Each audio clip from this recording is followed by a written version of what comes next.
our discussion on this test paper, JEE Advanced test paper जो आपने last day दिया होगा 1st of November को. और अगेन मैं सारे क्वेश्चंस के बारे में शॉर्ट में आइडिया देता रहूँगा और जो इम्पोर्टेंट क्वेश्चंस होंगे उस पर कुछ एडिशनल पॉइंट होगा तो मैं ज़रूर बोलूँगा. अगर किसी क्वेश्चन को आपको और डिटेल में देखना है, जानना है तो आपको बोलना होगा. बाकी इसमें सोल्यूशन इसी के साथ प्रोवाइडेड है, तो कैसे सोल्यूशन आया वो उसके लिए मैं आपको हिंट दे देता हूँ. इन केस अगर आपको अभी तक नहीं समझा है तो समझ जाएगा.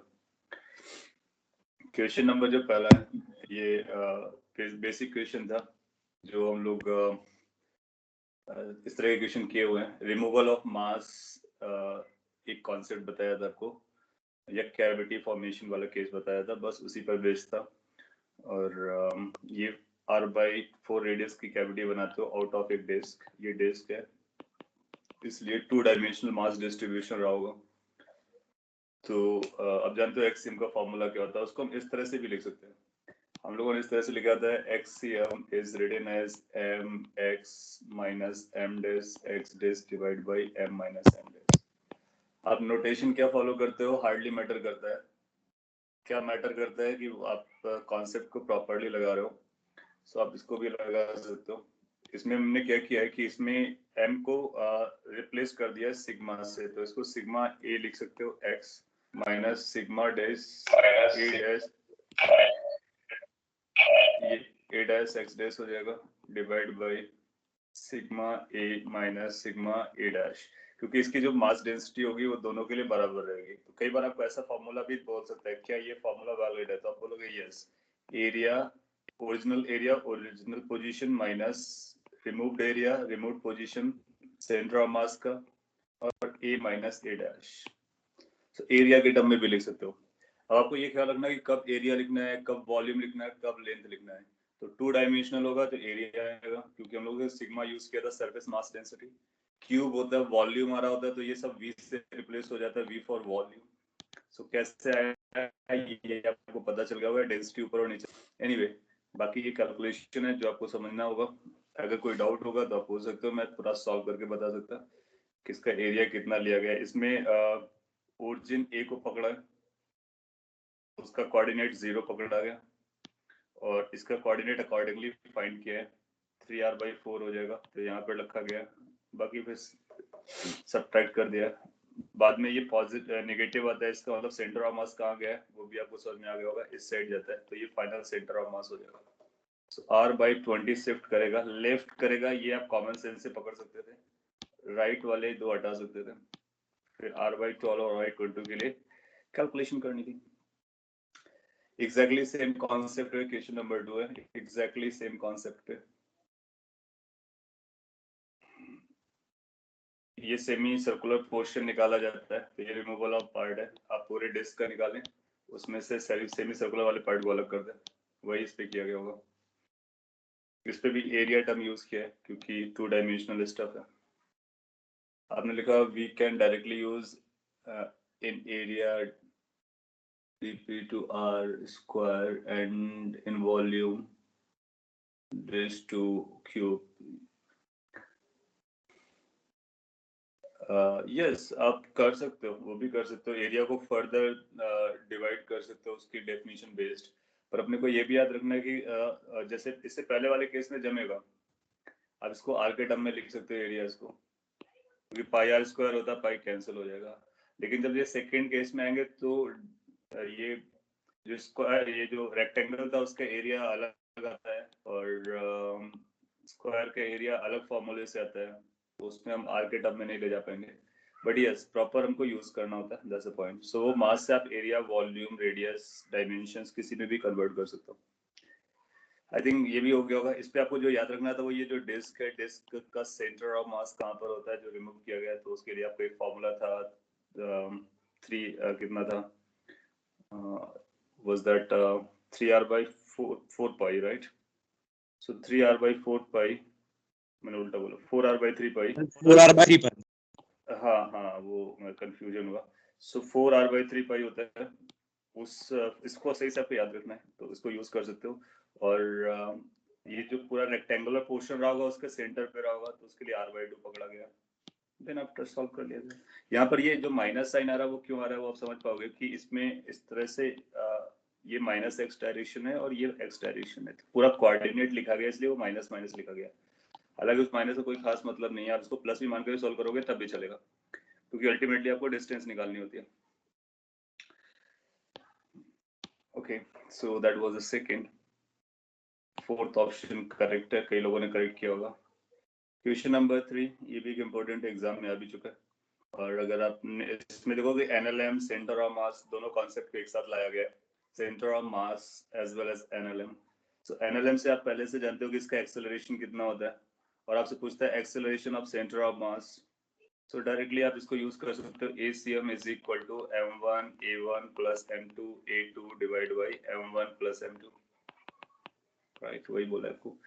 फिर आपको A निकालने का पता होगा। अच्छा, दोनों के एक्सेलरेशन इक्वल एंड अपोजिट होंगे, एक ऊपर होगा एक नीचे होगा, तो एक माइनस के साथ आएगा, तो आप ऐसा बोल सकते हो ये m1 minus m2 divide by m1 plus m2 into A हो जाएगा मैग्नीट्यूड वाइज, तो ये ACM का मैग्नीट्यूड आ जाएगा।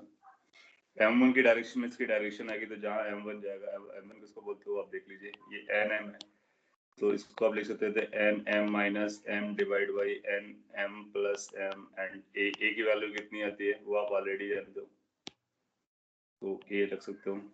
अब देखोगे m कैंसिल होगा तो n minus one divide by n plus one into a आएगा, उस पर भी आप लिखोगे m1 minus m2 divide by m1 plus m2 into g, उससे भी n1 माइनस n2 आ जाएगा, तो n1 माइनस क्या बोलूँगा n minus one divide by n plus one का होल स्क्वायर इंटू जी के बराबर हो जाएगा। और ये भी फॉलो कर सकते हैं, यहाँ पे सॉल्व करके दिखाया गया है न्यूटन इक्वेशन। आई होप अब आप इस तरह से न्यूटन इक्वेशन लगाने की आपको जरूरत नहीं, आप डायरेक्टली जानते हो m1 m2 ये एडवर्ड मशीन है, इसका एक्सेलरेशन कितना होता है, तो आप याद रखो acceleration m1 minus m2 divide by m1 plus m2 into g होता है।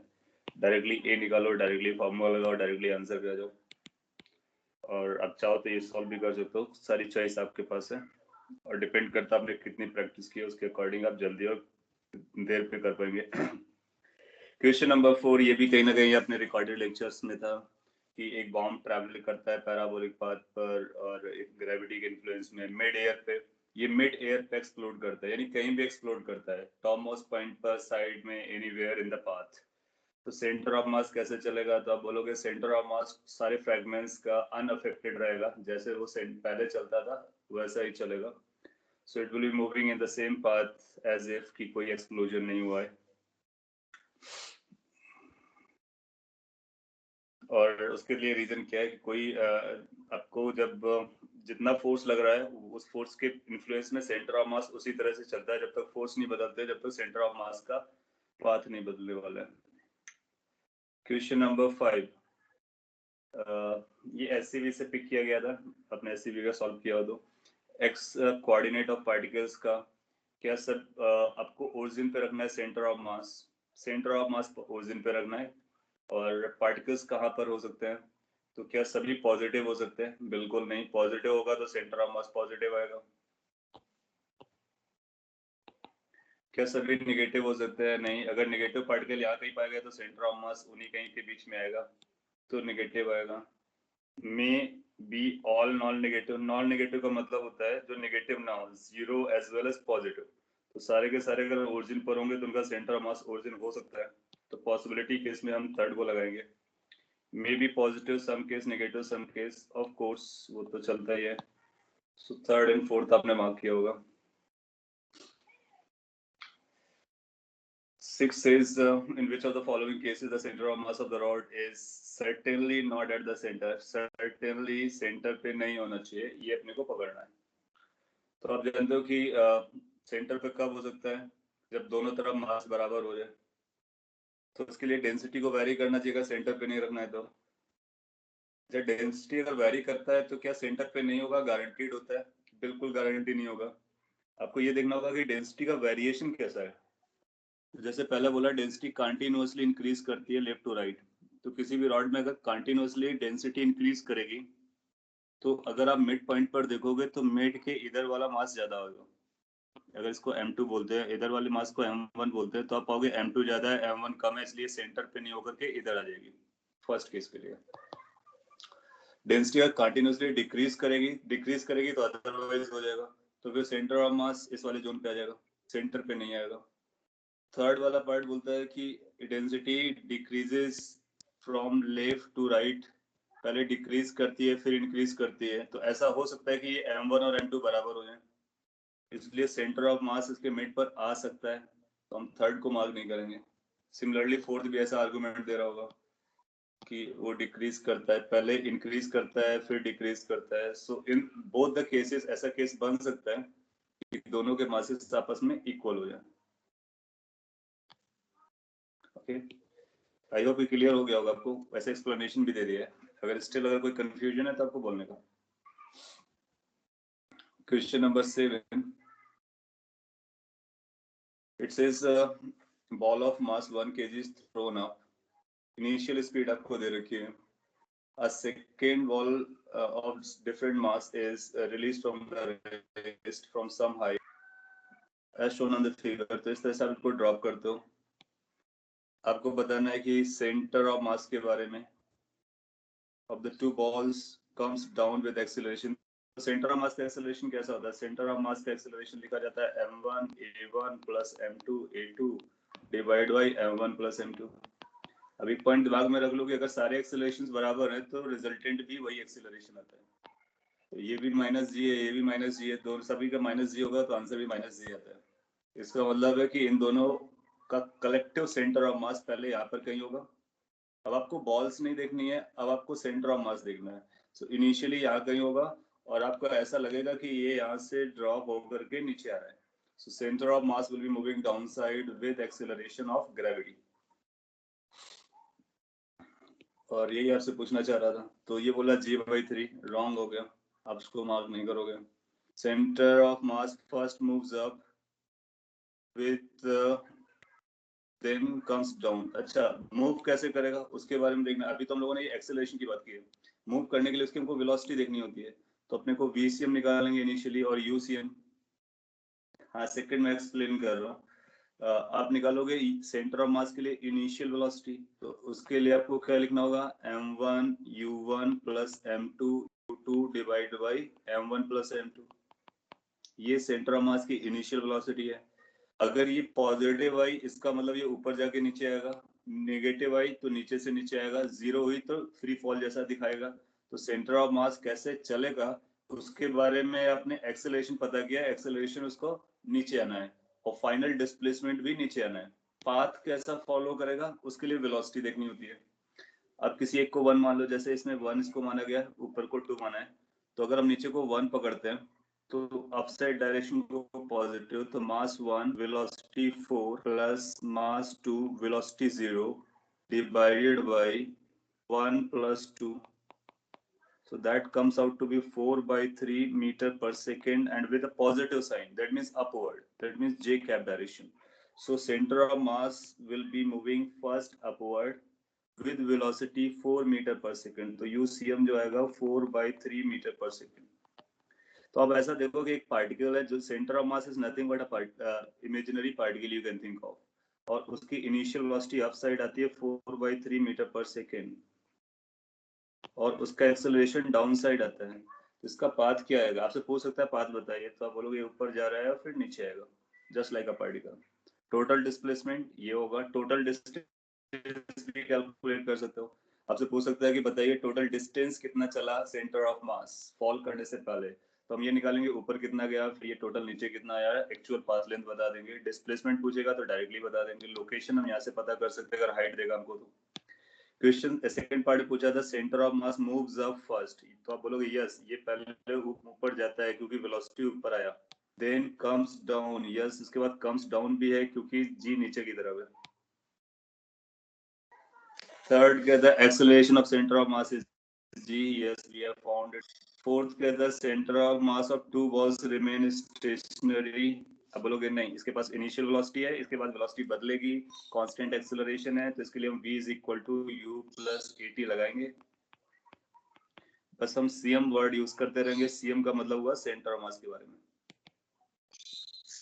सर वो मिसप्रिंट था, कॉमिक्स कुछ आ गया था, कॉनिक्स कम्स होना चाहिए।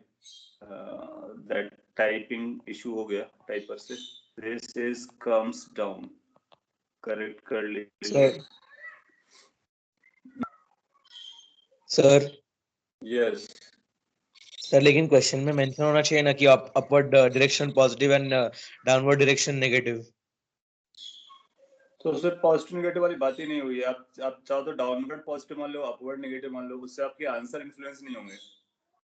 कभी भी हमारे आंसर इस बात पे बिल्कुल डिपेंड नहीं करते हैं कि कौन सी डायरेक्शन को हम पॉजिटिव लेते हैं, कौन सी डायरेक्शन को हम नेगेटिव लेते हैं. That is only for our calculation simplicity purpose. आप चाहो तो इस पे नेगेटिव डाउन साइड को पॉजिटिव मान लो, अप साइड को नेगेटिव मान लो, तो आप देखोगे कि u की वैल्यू नेगेटिव आएगी, इसका मतलब ऊपर की तरफ आएगी. तो u की वैल्यू ऊपर आएगी नो मैटर आप किसको प्लस मानते हो किसको माइनस मानते हो. इसलिए क्वेश्चन में मेंशन करने की जरूरत नहीं है.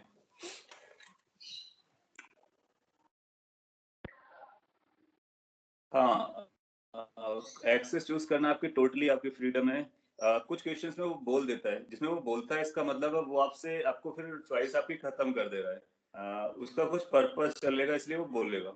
और अगर कभी नहीं बोलता है then it's totally up to you. You can choose upward positive, downward positive, upward negative.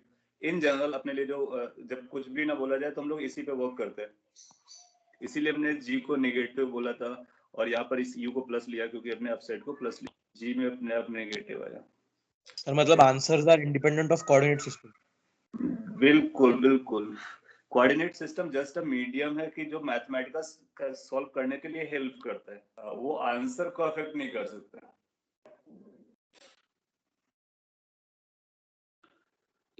Okay, question number 8 then. It says a body moving towards finite body, यानी दो बॉडीज आपस में कोलाइड करते हैं. क्या हो सकता है? तो आप कॉमन सेंस से भी आंसर दे सकते हो, सॉल्व करके भी आंसर दे सकते हो. सॉल्व करके यहाँ पे दिखाया गया है. कॉमन सेंस में दो बॉडीज हैं जो फाइनाइट का मतलब बहुत ज्यादा किसी का मास नहीं है, दोनों का कंपैरेबल मास है. एक रेस्ट पर है, एक उसको आगे हिट करता है. तो क्या क्या पॉसिबिलिटीज हो सकती हैं ये अपने को बताना है. तो अब पॉसिबिलिटीज काउंट कर सकते हो. बहुत सारी पॉसिबिलिटीज हैं और कुछ नहीं भी होंगी तो अपने को देखना है. जैसे इसने बोला है फर्स्ट पार्ट में कि बोथ कम्स टू रेस्ट. क्या ऐसा हो सकता है कि दोनों रेस्ट पर आ जाए? तो कॉमन सेंस भी आपका कुछ बोलेगा, साथ साथ आपने जो लर्न किया वो बोलेगा कि देखो यहाँ पर हम लीनियर मोमेंटम कंजर्वेशन कराते हैं और इनिशियल लीनियर मोमेंटम हमारा नॉन जीरो है. तो फाइनल लीनियर मोमेंटम भी नॉन जीरो आना चाहिए क्योंकि इसके पास मोमेंटम है, इसका जीरो है तो टोटल मोमेंटम जीरो नहीं है. अगर दोनों रेस्ट पर आए तो फिर ये बोलेगा दोनों जीरो आएगा मोमेंटम. तो इस वजह से ये पहला आर्गुमेंट जमेगा नहीं. तो दोनों रेस्ट पर नहीं आ सकते हैं. और दूसरा क्या पॉसिबिलिटीज बोल रहे हैं? Both body moves after collision. Yes, ऐसा हो सकता है कि आगे चले ये पीछे चले, ऐसा भी हो सकता है ये पीछे चले. ये दो पॉसिबिलिटीज ओपन है. The moving body can come to rest. ये भी हो सकता है कि ये मूविंग बॉडी रेस्ट पर आ जाए और ये मूव करने लगे. तो ये पॉसिबिलिटी है, ये भी पॉसिबिलिटी है. फोर्थ के बारे में बोलता है स्टेशनरी बॉडी रिमेन्स स्टेशनरी. जब इसे कोलाइड करेगा और ये फ्री रखा हुआ है तो इसको चलना पड़ेगा क्योंकि वो फाइनाइट है. हाँ, अगर ये इनफाइनाइट रहा होता तो एक बात के लिए चलता है, इसलिए वो फाइनाइट वर्ड को यूज किया गया. तो सेकेंड बॉडी स्टेशनरी नहीं रह सकता है, ये गारंटीड है. मूविंग बॉडी चेंजेस वेलोसिटी, उसकी वेलोसिटी चेंज कर सकती है लेकिन सेकंड को मूव करना पड़ेगा, इसलिए फोर्थ रॉन्ग हो गया. सर वॉल फाइनाइट बॉडी है सर वन बाय वन. हाँ सर वॉल फाइनाइट बॉडी है या इनफाइनाइट बॉडी है? वॉल को आप इनफाइनाइट बोलोगे किसी दो फाइनाइट इनफाइनाइट कैसे डिसाइड करते हैं? दो मासेस को हम क्या कंपेयर कर पा रहे हैं? तो अगर अपने पास दो ऑब्जेक्ट्स हैं, अगर उनके मास में बहुत बड़ा डिफरेंस है तो एक के रिस्पेक्ट में दूसरा इनफाइनाइट मास का कहलाएगा. जो इनफाइनाइट या फाइनाइट टर्म्स होते हैं इनका कोई कैटेगरी नहीं होती, कोई बाउंड्री नहीं होती है, ये रिलेटिव टर्म होते हैं. तो किसके रिलेशन में बात चल रही है ये अपने को देखना. जब इसने बोला कि दो फाइनाइट बॉडीज हैं, इसका मतलब m1 और m2 कंपैरेबल है. हम ये नहीं कह सकते कि m1 m2 से बहुत बहुत बहुत बड़ा है, ऐसा अप्रोक्सीमेट नहीं करेंगे. नाइदर हम ये कहेंगे कि m2 m1 से बहुत छोटा है या बड़ा है. So finite means they are of comparable mass. जब हम वॉल की बात करने लगते हैं तो वॉल एक रिजिड हैवी बॉडी होती है जिसका बॉल के कंपैरिजन में मास ज्यादा होता है, इसलिए हम वॉल को एक इनफाइनाइट कैटेगरी में रख सकते हैं.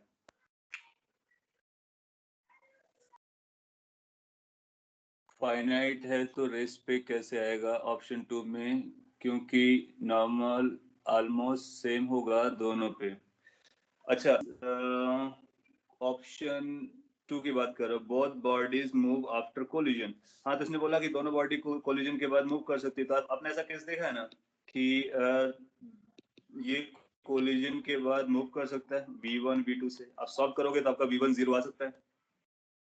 थर्ड केस के बारे में बात करोगे तो थर्ड में वो रेस्ट पर कैसे आ जाता है. आपने देखा अगर लेट्स से कि m1 m2 को बराबर एज्यूम कर लो, if m1 m2 is equal to they are equal and e is equal to 1, तो वेलोसिटी एक्सचेंज वाला केस होता है. उसके अकॉर्डिंग आपको पता चलेगा कि ये जो रेस्ट वाली वैल्यू है वो इसको मिल जाएगी और ये उससे मूव करना स्टार्ट हो जाएगा. तो आपको पॉसिबिलिटी देखनी है, क्या ऐसा हो सकता है. बिल्कुल हो सकता है. क्या नहीं हो सकता है, ये नहीं हो सकता है कि ये जो रेस्ट वाला है उस पर कोई आगे हिट करे उसके बावजूद भी वो चले ना.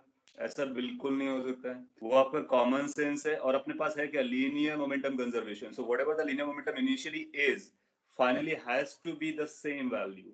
और भी एक कौन सी पॉसिबिलिटी नहीं हो सकती है. अगर आपसे ऐसा बोलता कि क्या ये पॉसिबल है, मैं आपसे पूछता दिस वन, अगर आपसे पूछता कि लेट से क्या ऐसा पॉसिबल है ये v1 से चल रहा हो या v2 से चल रहा हो, is it possible. v1 v2 दोनों नॉन जीरो है. ये before the collision, after the collision, is this, can this be a possibility, yes और नो. जहां पर v1 v2 दोनों नॉन जीरो नंबर हैं, तो आप बोलोगे कि यहाँ पर भी No. मोमेंटम जीरो नहीं है और हमारा पर्पज है कि मोमेंटम जीरो नहीं आना चाहिए, लेकिन फिर भी ये पॉसिबल नहीं होगा. आप समझ में आ रहा होगा क्यों, क्योंकि इसका जो मोमेंटम आएगा वो नेगेटिव आएगा फाइनल वाले का. Assuming plus X direction as a positive, तो ये नेगेटिव बनेगा, जबकि यहाँ पर मोमेंटम कैसा है, पॉजिटिव है. तो आपको मोमेंटम बराबर करना है, ये हमारा कंसर्न है. So as long as initial momentum becomes equal to final momentum, things will be acceptable, right? So हालांकि ऐसा ऑप्शन दिया नहीं था, वरना वो भी आप बोलेंगे कि पॉसिबल नहीं है. तो फर्स्ट रेस पे आ सकता है, यस. सेकंड केवल फॉरवर्ड मूव करेगा, केवल और केवल फॉरवर्ड मूव करेगा. ये सेकंड के पास कंस्ट्रेंट है और फर्स्ट के पास कोई कंस्ट्रेंट नहीं है. फर्स्ट आगे भी जा सकता है, पीछे भी जा सकता है, स्टे कर सकता है. तो it can have a zero velocity, it can go backward, it can go forward.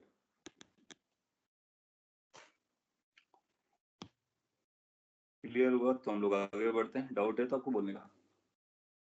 हाँ, आपका नो आंसर करेक्ट था. इसके बाद क्वेश्चन नंबर 9 है.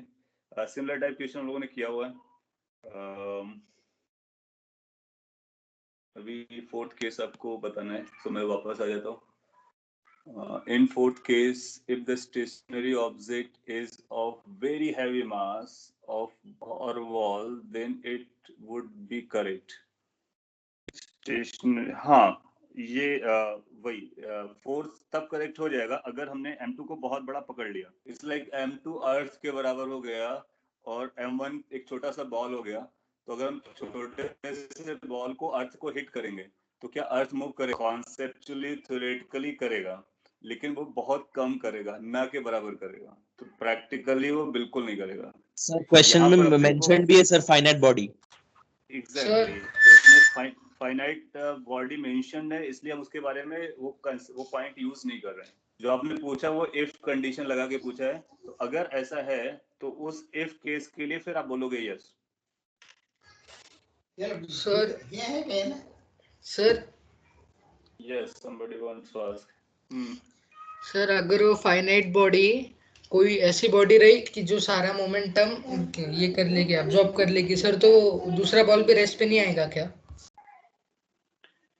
देखो क्या होगा कि जब कभी आपको नई सिचुएशन सर्च करनी हो तो कोलिजन के टाइम पर आपको ये देखना होगा पहले कि क्या नेट फोर्स जीरो है. कॉन्सेप्ट अपना ये है, उसी का एप्लीकेशन है. नेट फोर्स जीरो अगर है तो लीनियर मोमेंटम कंजर्व होना चाहिए. फिर आपको ये देखना होगा हमारा linear momentum initially second ball का जीरो है, फर्स्ट के पास पॉजिटिव है. तो हमको फाइनली भी इन्हीं दोनों का कंबाइंड लीनियर मोमेंटम पॉजिटिव आना चाहिए. That is what the requirement is. अब वो पॉजिटिव किन किन कंडीशन से आ सकता है, वो सारी कंडीशन एक्सेप्टेबल है. जैसे कि पहला इसने बोला दोनों जीरो नहीं हो सकता है क्योंकि ये पॉजिटिव मोमेंटम नहीं दे रहा है। जो मैंने यहाँ पे फिगर ड्रॉ किया ये भी नहीं क्योंकि ये नेगेटिव मोमेंटम दे रहा है। दोनों क्या आगे हो सकते हैं? बिल्कुल हो सकते हैं। क्या ये जीरो और ये आगे हो सकता है? बिल्कुल हो सकता है। क्या ये जीरो आगे हो सकता है? ये नहीं हो सकता है क्योंकि इस पे हिट हुआ है तो इम्पल्स लगा होगा तो इसलिए इसको आगे बढ़ने का। तो आपकी सारी सारी पॉसिबिलिटी इस कॉन्सेप्ट को बैकग्राउंड माइंड में रख करके देखना होता है। हो सकता है आप कॉमन सेंस लगाओ, आपका कॉमन सेंस उतना ना जमे, तो आपके बैकग्राउंड माइंड में ये चलना चाहिए कि हमको लीनियर मोमेंटम कंजर्वेशन करना है।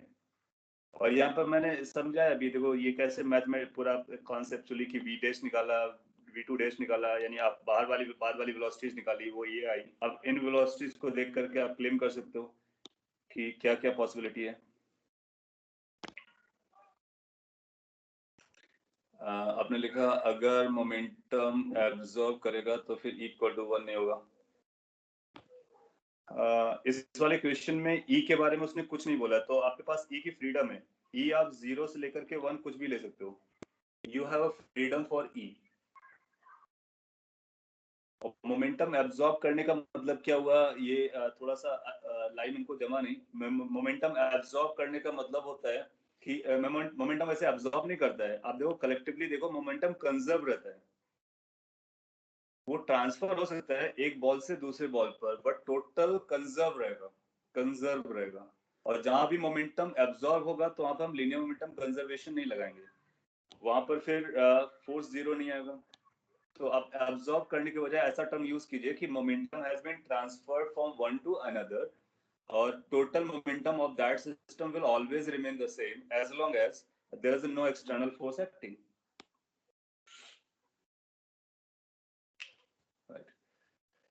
और अगर आपने जैसे इसको वॉल बोला था, आपके दिमाग में ये भी चल रहा होगा, अगर ये वॉल रहा होता है राइट, तो वॉल क्या होती है, फिक्स होती है कहीं ना कहीं। तो जब इसको हिट करेगा तो वो नॉर्मल रिएक्शन, इंपल्सिव रिएक्शन लगेगा, तो फिर लीनियर मोमेंटम कंजर्वेशन वाला कॉन्सेप्ट आता नहीं है वहां पे। और जो हमने जो आपने को क्लास में जो क्वेश्चन कराया था कि एक वॉल आ रही है हैवी, तो उसको वॉल को ऐसा माना गया था कि that is a movable wall. अगर उस पर कोई फोर्स लगाएगा तो वो मूव कर सकता है। That was not a fixed wall. आपको ये भी क्वेश्चन में ध्यान में देखना होगा क्या वॉल फिक्स्ड है। जनरली वॉल का मतलब फिक्स होता है, और जो हम लोगों ने कंसीडर किया था that was a.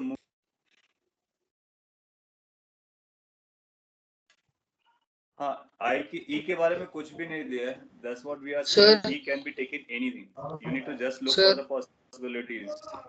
Yes sir पर एक्सटर्नल फोर्स भी यहाँ पे जीरो नहीं दिया है। कोलिजन हो रहा है तो फिर ये अपने को मान के चलना होता है कि दोनों बॉडी फ्री हैं।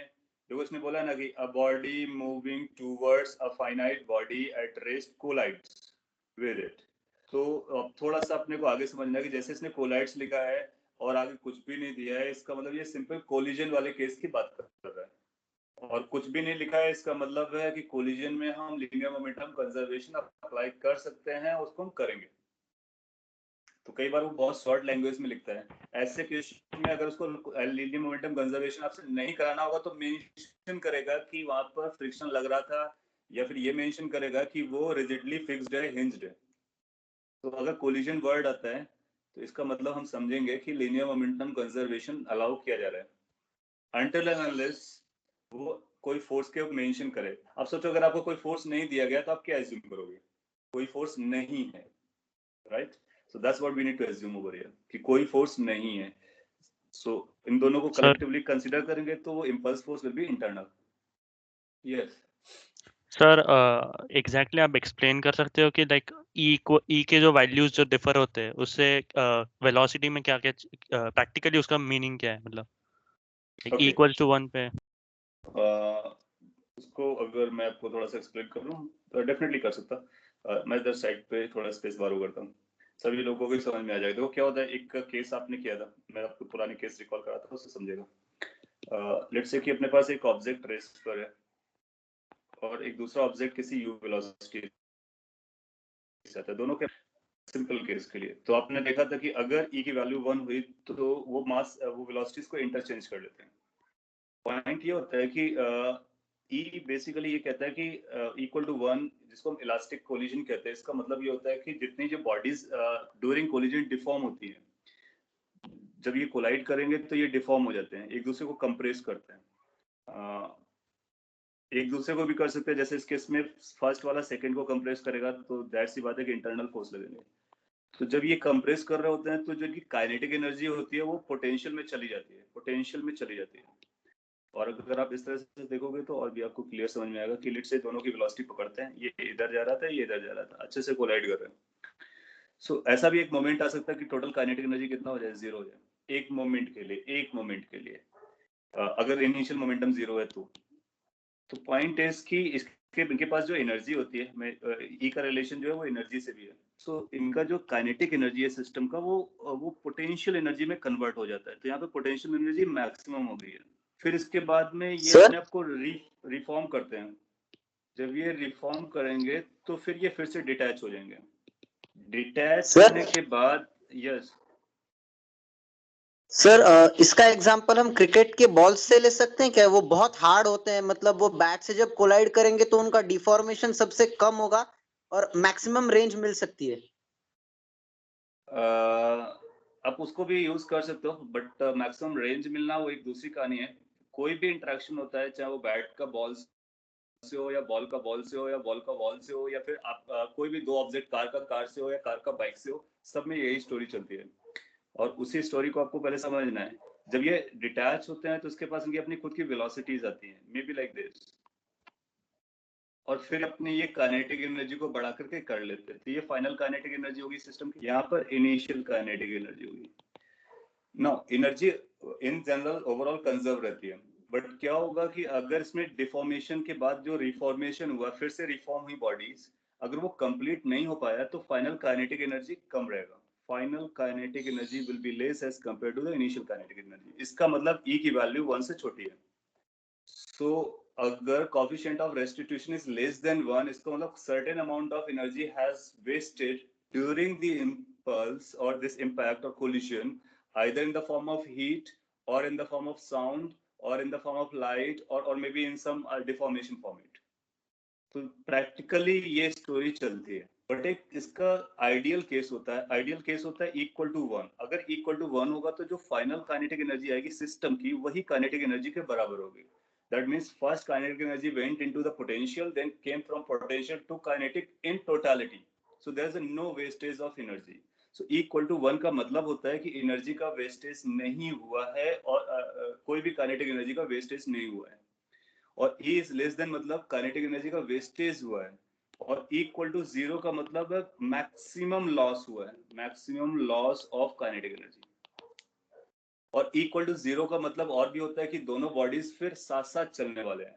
सो कोलिजन के बाद अगर दोनों बॉडीज एक साथ चल रहे हैं, both the bodies they together made a bigger body, मैंने अच्छे से बनाया, वैसे डिफॉर्म होके उतना अच्छा नहीं बनेगा, तो ये जो फाइनल वेलोसिटी आएगी वो एक साथ आ जाएगी।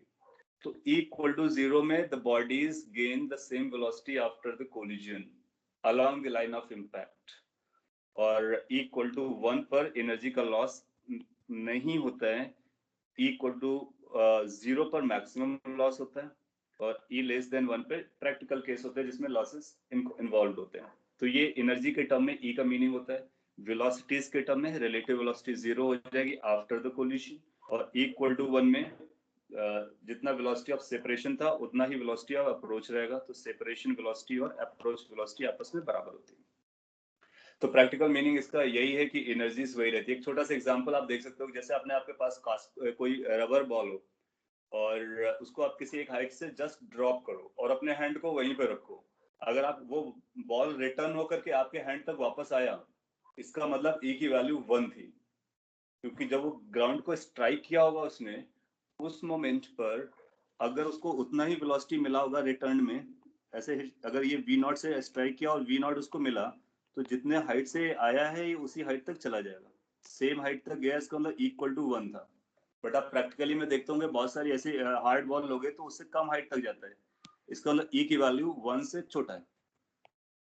कुछ स्पेशल मटेरियल्स भी आते हैं जिसमें इस हाइट से ऊपर बॉल भी जा सकती है, बहुत रेयर मटेरियल्स हैं, बट ऐसे मटेरियल्स होते हैं कि आप किसी एक हाइट से ड्रॉप करो तो उसके आपके हैंड के लेवल को क्रॉस कर भी सकता है आफ्टर कोलाइडिंग द ग्राउंड। उस केस के लिए E की वैल्यू मोर देन 1 होती है, but these are the very rare materials. Sir कौन से मटेरियल होते हैं जहाँ पर E की वैल्यू मोर देन 1 होती है? It will be very difficult for me to take name कि कौन से मटेरियल से वो मिलके बना होता है, but in market or some fairs you can find shops की वो ऐसे balls होते हैं छोटे छोटे, और उनको आप लेके आओ, वो दिखाते हैं ड्रॉप करके।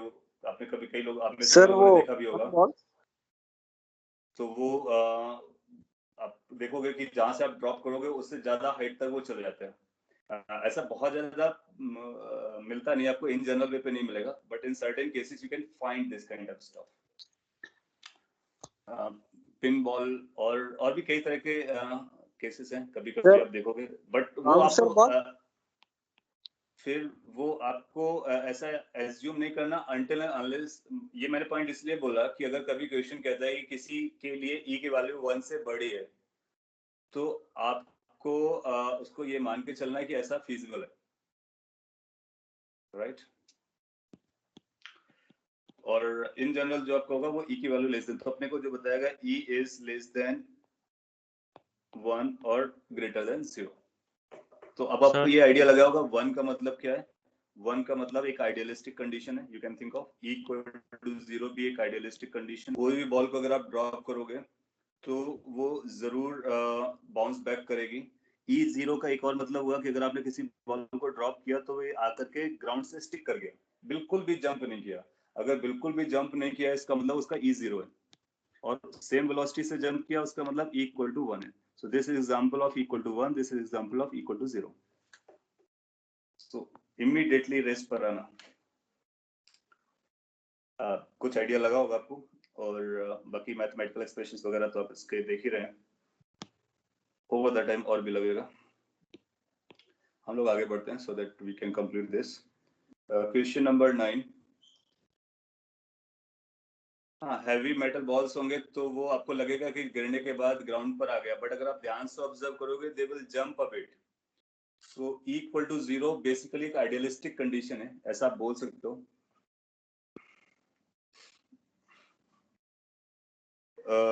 क्वेश्चन नंबर 9 सेज कि स्प्रिंग टू ब्लॉक सिस्टम है, स्प्रिंग से कनेक्टेड है, एक को आपने वेलोसिटी दिया है, स्मूथ सरफेस रहा होगा, हॉरिजॉन्टल सरफेस है, बी को वेलोसिटी दिया गया है। When the spring is in natural length, initially natural length में थी, सब्सिक्वेंट मोशन के बारे में बताना कि फ्यूचर में क्या होगा। साइंस का मतलब यही होता है कि आपको प्रेजेंट सिचुएशन दी जाएगी, फ्यूचर के बारे में आप प्रेडिक्ट करोगे, वो भी scientifically. So first is maximum velocity of B की मैक्सिमम वेलोसिटी कितनी होगी? V0। ये आपको पता करना whether this statement is correct or not। Solution यहाँ पे दिया गया, वो आप देख सकते हो। मैं आपको थोड़ा सा आइडिया दे देता हूँ। सर इसमें थोड़ा SHM है। बिल्कुल नहीं, अभी जितना आप लोगों ने पढ़ा है उससे आप अपना आंसर दे सकते हो। हाँ, कुछ पॉइंट को कैलकुलेट करने के लिए SHM की जरूरत पड़ सकती है, बट इस क्वेश्चन में जो आपसे पूछा गया है वो उतना ही बेसिस पर है जितना आपने पढ़ा है। Sir can you solve this question separately? हाँ, हम लोग इसके सॉल्व कर लेते हैं। जैसे इसने पूछा है कि मैक्सिमम वेलोसिटी V0 ही होगी बी की, तो अपने को देखना कि बी के साथ क्या होने वाला फ्यूचर में। अभी ये नेचुरल लेंथ पर और आपने बी को मूव कराया, तो पहले बी मूव करेगा, बी मूव करेगा तो स्प्रिंग इलोंगेट होगी, स्प्रिंग इलोंगेट करेगी तो फिर इस पर स्प्रिंग फोर्स आएगा, दोनों पर आएगा इनफैक्ट। सो आप आओगे जस्ट आफ्टर, इस पर एक फोर्स इधर लगना स्टार्ट होगा और इधर भी एक फोर्स लगना स्टार्ट हो जाएगा। नाउ ये जो फोर्स है ओवर द टाइम बढ़ रहा होगा, क्योंकि V0 बढ़ रहा है। अब V0 है वो धीरे धीरे कम होगा, तो ये ज्यादा डिस्टेंस चलेगा, तो x चेंज करेगा, इसलिए फोर्स बढ़ेगा। यानी ये वेरिएबल एक्सेलरेशन से आगे बढ़ेगा, ये वेरिएबल एक्सेलरेशन से बैक साइड जाएगा। बैक साइड जाएगा, ये सही नहीं बोला, ये जाएगा आगे लेकिन एक्सेलरेशन बैक साइड लगेगा, यानी रिटार्डेशन लगेगा। नाउ इसको सॉल्व करना काइनेमेटिक्स से टफ है, इसलिए इसको हम लोग SHM में इसकी कैलकुलेशंस करेंगे। इस पे ये जो A की वैल्यू है वो टाइम के साथ और पोजीशन के साथ बदलेगी, और फोर्स भी बदल रहा है, बट हम कॉमन सेंस जानते हैं कि इसकी वेलोसिटी धीरे धीरे कम होगी क्योंकि रिटार्डेशन लगा है।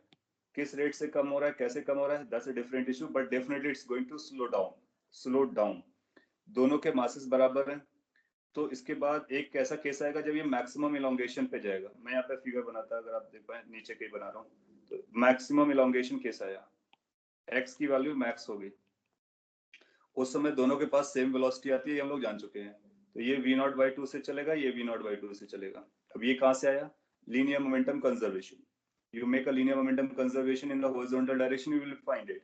Initially mv naught था, बाद में mv plus mv हो जाएगा, माना कि v velocity है तो v की वैल्यू v naught by 2 हो जाएगी. तो मैक्सिमम इलोंगेशन केस में दोनों इस तरह से चलेंगे. अब देखो कि v naught की v के साथ क्या हो रहा है, उसकी वेलोसिटी कम होते होते v naught होगी. अभी भी ये मैक्सिमम इलोंगेशन है, इसका मतलब सर हम अभी भी सेंटर ये, ऑफ मास का एक्सेलरेशन निकाल सकते हैं क्या? हाँ बिल्कुल निकाल सकते हैं, किसी भी मोमेंट पे निकाल सकते हैं सेंटर ऑफ मास के बारे में.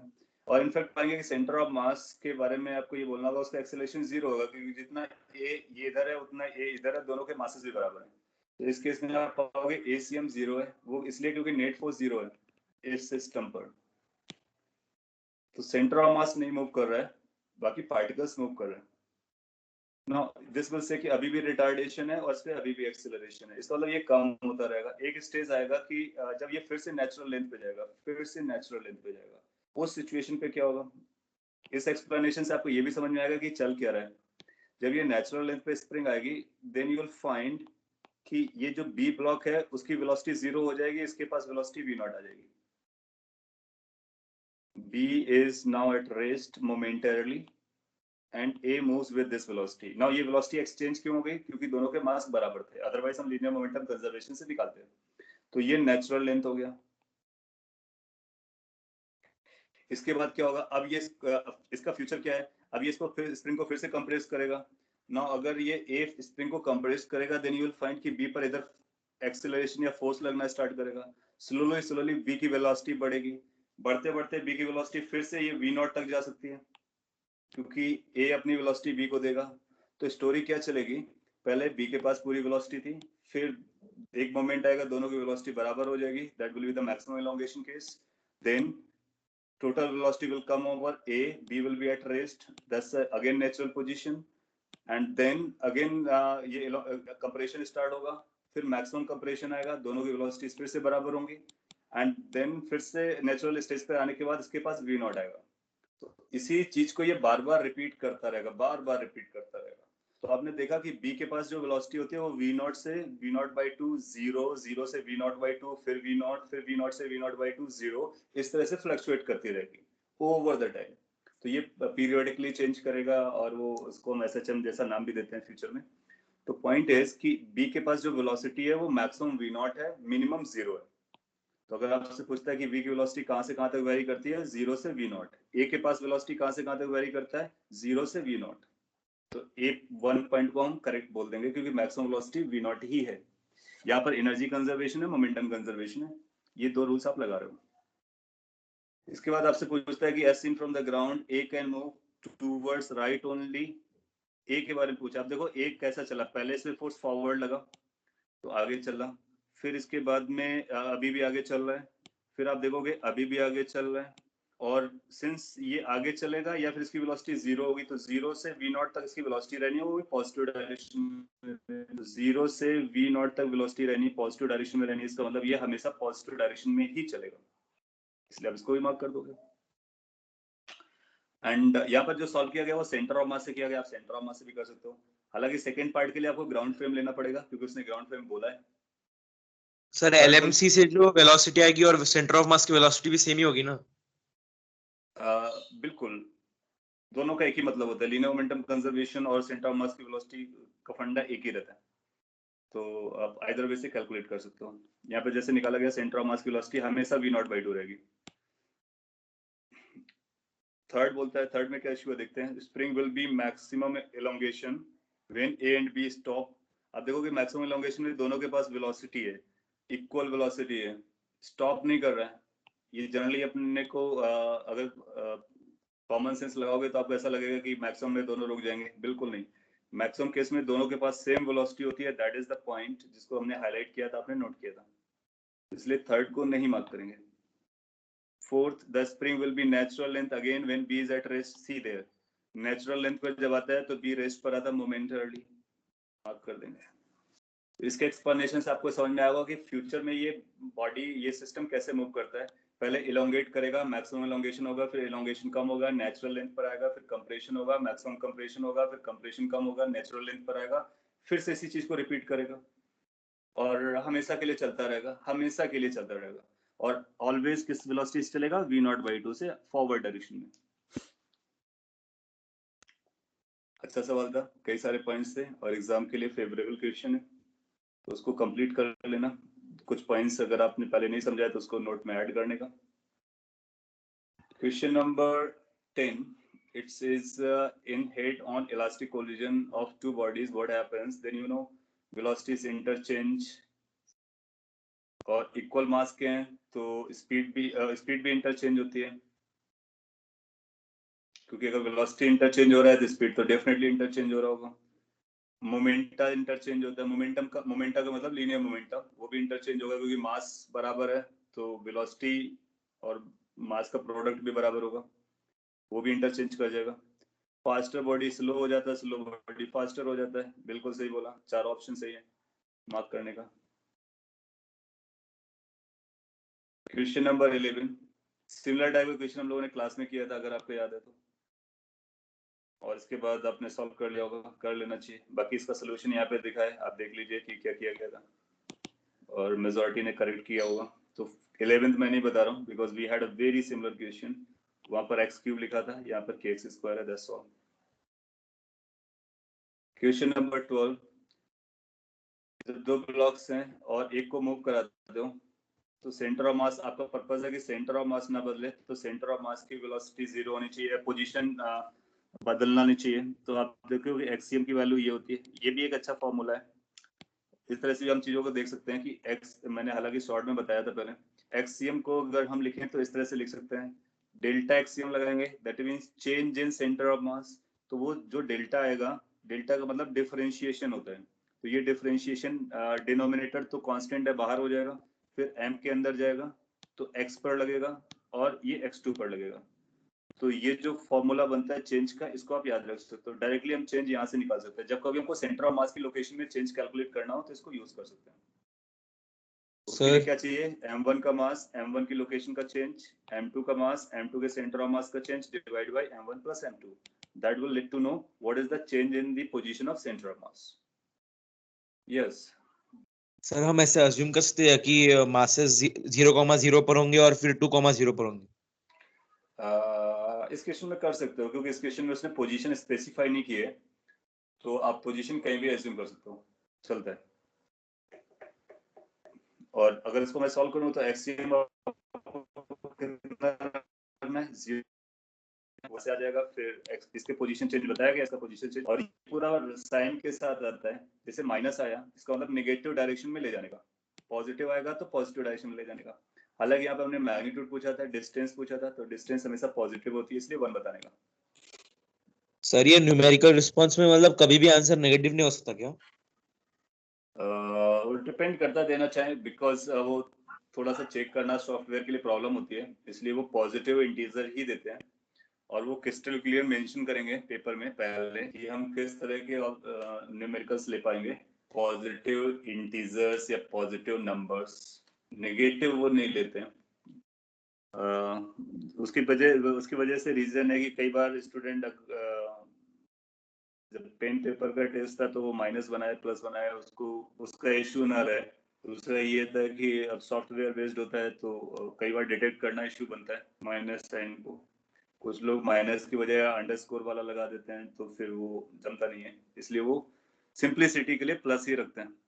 अभी तक का जो ट्रेंड है, फ्यूचर में माइनस कर सकते हैं, बिल्कुल कर सकते हैं, they have all rights. 13th, ये भी एक अच्छा क्वेश्चन है, एससीबी की बुक में मिला होगा आपको, आपने पढ़ा भी होगा। और इसने ग्रेविटी फ्री हॉल का है, तो ग्रेविटी फ्री का मतलब होता है कि जब ये मेल्ट हो जाएगा तो जो वाटर मॉलिक्यूल्स होंगे वो इसी स्ट्रक्चर के रहेंगे। अगर ग्रेविटी वाला केस रहा होता तो फिर ये वाटर इस तरह से फैल जाता, तो सेंटर ऑफ मास डेफिनेटली नीचे आ जाता। और वैसे भी न्यूमेरिकल में हमने रखा था, तो इसका मतलब है कि जो आंसर आएगा वो एम एल इन सबसे इंडिपेंडेंट ही होगा, तो वहां से भी आप समझ सकते हैं। तो पूरे सिस्टम का जो सेंटर ऑफ मास में कोई फर्क नहीं पड़ेगा, क्योंकि आप पाओगे इस पूरे सिस्टम पर वेलोसिटी 0 है, फोर्स 0 है, नेट फोर्स 0 है, तो सेंटर ऑफ मास की पोजीशन पर कोई फर्क नहीं पड़ेगा, नो चेंज। सर इससे रिलेटेड एक क्वेश्चन था, जो इससे नहीं इतना, पर जो स्पेस में जो जीरो ग्रेविटी रहती है उसमें वाटर मॉलिक्यूल्स वो सर्कुलर या फिर स्फेरिकल शेप में क्यों कन्वर्ट हो जाते हैं? वो आप फ्लूइड चैप्टर में पढ़ेंगे। एक प्रॉपर्टी होती है लिक्विड की जिसको सरफेस टेंशन कहते हैं। आपने स्पेस में क्या, आपने ग्राउंड यहाँ पर भी देखा होगा, टैप से जो वाटर फॉल करता है, अगर उनको फ्री कर दिया जाए तो वो सॉलिड स्फीयर यानी ये स्फेरिकल शेप के रहते हैं नॉर्मली। हालांकि ग्रेविटी की वजह से कई बार इस तरह से elongate हो जाते हैं नीचे की तरफ, स्पेस पर परफेक्टली स्फीयर रहते हैं। उसके पीछे जो लॉजिक है वो सरफेस टेंशन नाम की प्रॉपर्टी है, वो हम लोग पढ़ेंगे तब आपको समझ में सर आएगा। रोटेशन के बाद हम हीट पढ़ेंगे या फिर मैकेनिक्स कंटिन्यू करेंगे? ऑर्डर ऑफ चैप्टर्स मैंने स्टार्टिंग वाले वीडियो में बोला है, वो जो लॉजिकल ऑर्डर है, तो एक बार उसको आप देख लोगे तो आपको पता चलेगा कि हम किस सीक्वेंस पे जाने वाले हैं। और रोटेशन के बाद में जो अगला आने वाला है that will be gravitation, then fluid, then SHM, then wave, and then last में 11th का लास्ट चैप्टर जो होगा वो हीट एंड थर्मोडायनेमिक्स होगा। क्वेश्चन नंबर 14 पर आते हैं। इस पे अगेन ये वो केस है, इस तरह का हम लोगों ने केस किया था कि एक प्लैंक है, 2 पर्सन खड़े हुए हैं, फिर वो मिलते हैं आकर के, तो क्या चलता है बताइए। स्टिल वाटर है, इसका मतलब वाटर मूव नहीं कर रहा है। सो इसको आपने सॉल्व कर लिया होगा। अगर किसी के लिए इश्यू है तो आप बोलना, वरना तो मैं स्किप करता इसको। इसमें ऐसा एक क्वेश्चन लोगों ने किया था, एक बंदा यहाँ पर है, एक बंदा यहाँ पर है, इधर आता है, उधर आता है। ये एक सिंगल बंदे का एग्जाम्पल दिया होगा। तो बताइए, तो अपने को क्या करना है, एक्सियम इनिशियली निकालना है, एक्सियम फाइनली निकालना है, दोनों को बराबर कर देने का, पता चल जाएगा। किसी के लिए एक्सप्लेन करना है, वरना ये सोल्यूशन दिया है, आप सोल्यूशन भी पढ़ सकते हो, पता चलेगा। ये भी एससी वर्मा के बुक का क्वेश्चन है, डायरेक्टली सेट किया है। Sir yes hello sir, HCV में एक क्वेश्चन था कि अगर एस्ट्रोनॉट अपना वजन कम कर ले फिर भी उनकी वेलोसिटी कम नहीं होती, ऐसे कि मतलब एक रॉकेट सर, वो वेलोसिटी पे जाता जिसमें 2 एस्ट्रोनॉट बनाए थे और वो सारी कहानी बनाई थी, वही है क्या? हाँ हाँ उसमें आप वो देखो दो ना कि वो एक इनक्लोज सिस्टम है। आप ऐसा समझो, वो एक इनक्लोज सिस्टम है और इनक्लोज सिस्टम के अंदर जितना मास है वो कंजर्व रहेगा। उन्होंने अगर मास अपना कम किया है तो that mass has to be inside that spacecraft. तो अपना सिस्टम आप पैसेंजर्स को मत पकड़ो, अपना सिस्टम पूरा स्पेसक्राफ्ट को पकड़ो। स्पेसक्राफ्ट के अंदर कोई मास नहीं गया है, बाहर कोई मास नहीं है, इसका मतलब वो तो मास अभी भी कंजर्व है। मास कंजर्व है तो वेलोसिटी में कोई चेंज नहीं आएगा। सर मतलब उन्होंने जो वेट मतलब लूज किया वो वेट रॉकेट में गेन किया, ऐसे बोल रहे थे? बिल्कुल बिल्कुल। वो अब रॉकेट, जब हम स्पेस क्राफ्ट पे जाते हैं तो हमारा रॉकेट कंप्लीटली क्लोज्ड होता है, so nothing can go outside, nothing can come inside. So whatever the mass it had initially, the same mass it will have later on as well. हाँ, there has a mass transfer। वो जो astronaut का मास कम हुआ है वो mass transfer होकर कहीं और चला गया, लेकिन वो अभी भी वेट उसके अंदर है, क्राफ्ट के अंदर है। तो वो उन्होंने लैंग्वेज इस तरह से लिखी है ताकि आप एस्ट्रोनॉट पर फोकस करें। यानी वो बेसिकली क्वेश्चन ये जज करना चाहता है कि क्या आप सिस्टम आइडेंटिफाई करते हो। तो आपका सिस्टम एस्ट्रोनॉट नहीं है, क्योंकि एस्ट्रोनॉट पर बहुत सारे फोर्स लग रहे होंगे। आपका सिस्टम है पूरा एयरक्राफ्ट और जो भी स्पेस क्राफ्ट है वो सिस्टम है। और आप देखो कि उस सिस्टम से क्या कोई मास आया गया, नहीं गया, तो अंदर कुछ भी चलने तो क्या फर्क गिरता है। ओवरऑल स्टोरी उस बड़े सिस्टम के लिए लगाएंगे, ठीक है। क्वेश्चन Okay, नंबर 15 हम लोगों ने क्लास में भी किया हुआ है। I think the same question came, not really, थोड़ा सा कुछ डिफरेंट है। देख लेते क्या है। हाईएस्ट पॉइंट पर एक्सप्लोड करता है 2 पार्टिकल्स पे और ग्राउंड की वेलोसिटी आपको दे रखी है, एंगल ऑफ प्रोजेक्शन दे रखा है। पूछता क्या है, फ्रैगमेंट्स ऑफ इक्वल मास है। हम लोगों ने भी इक्वल मास का केस लिया था, काफी फ्रीक्वेंट क्वेश्चन आते हैं इस तरह के। एक फ्रैगमेंट 0 पे चला गया, यानी एक स्टॉप कर गया तो दूसरा आगे जाएगा, दूसरा कितना दूर जाएगा ये अपने को बताना है। सो यहाँ पर सॉल्व किया गया, पहला स्टॉप हो गया, स्टॉप होने के बाद मतलब यहाँ पे लैंड करेगा, सेंटर ऑफ मास यहाँ पर आएगा, तो ये डिस्टेंस आप जानते हो r/2 होगी, और इसका मतलब ये भी r/2 पे आगे जाएगा। काम हो गया। तो आपको r निकाल देना है, दैट मीन्स रेंज बता देनी है। रेंज आपका आंसर है, राइट। और रेंज निकाल लिया और वो आंसर आ जाएगा। फिर कहाँ से पूछा गया, यहाँ से पूछा गया तो फिर इसको और ऐड कर देंगे, डिपेंडिंग अपॉन कहाँ से पूछता हम बता सकते हैं। अब देखो ये क्वेश्चन कितना इजी हो गया। यहाँ पर लैंड कर गया, आपने सेंटर ऑफ मास को पता किया यहाँ पर है, आइडेंटिकल मास है, दूसरा उतना आगे निकलेगा, फिर सभी से डिस्टेंस बता सकते हो सेकंड पार्टिकल के बारे में। इसने पूछा था how far from the gun point, इसलिए आपको r निकाल करके फिर क्या बताना चाहिए, 3r/2, 3r/2 that is the distance.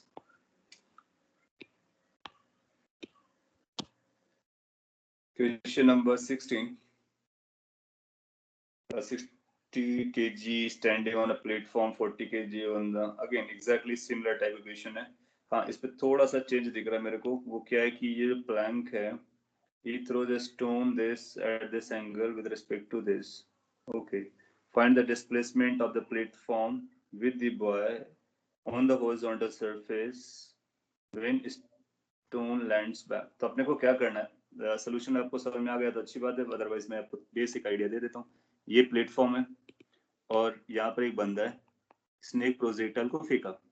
तो जब इसने प्रोजेक्टाइल को फेंका तो बेसिकली अपने को क्या देखना कि प्रोजेक्टाइल इस तरह से जाएगा और प्रोजेक्टाइल का जो इसका लीनियर मोमेंटम इनिशियली जीरो होता है तो फाइनली भी जीरो आएगा। इस सिस्टम के पास इधर वेलोसिटी आ जाएगी u cos थीटा, तो ये u cos थीटा से इधर चलेगा, recoil velocity.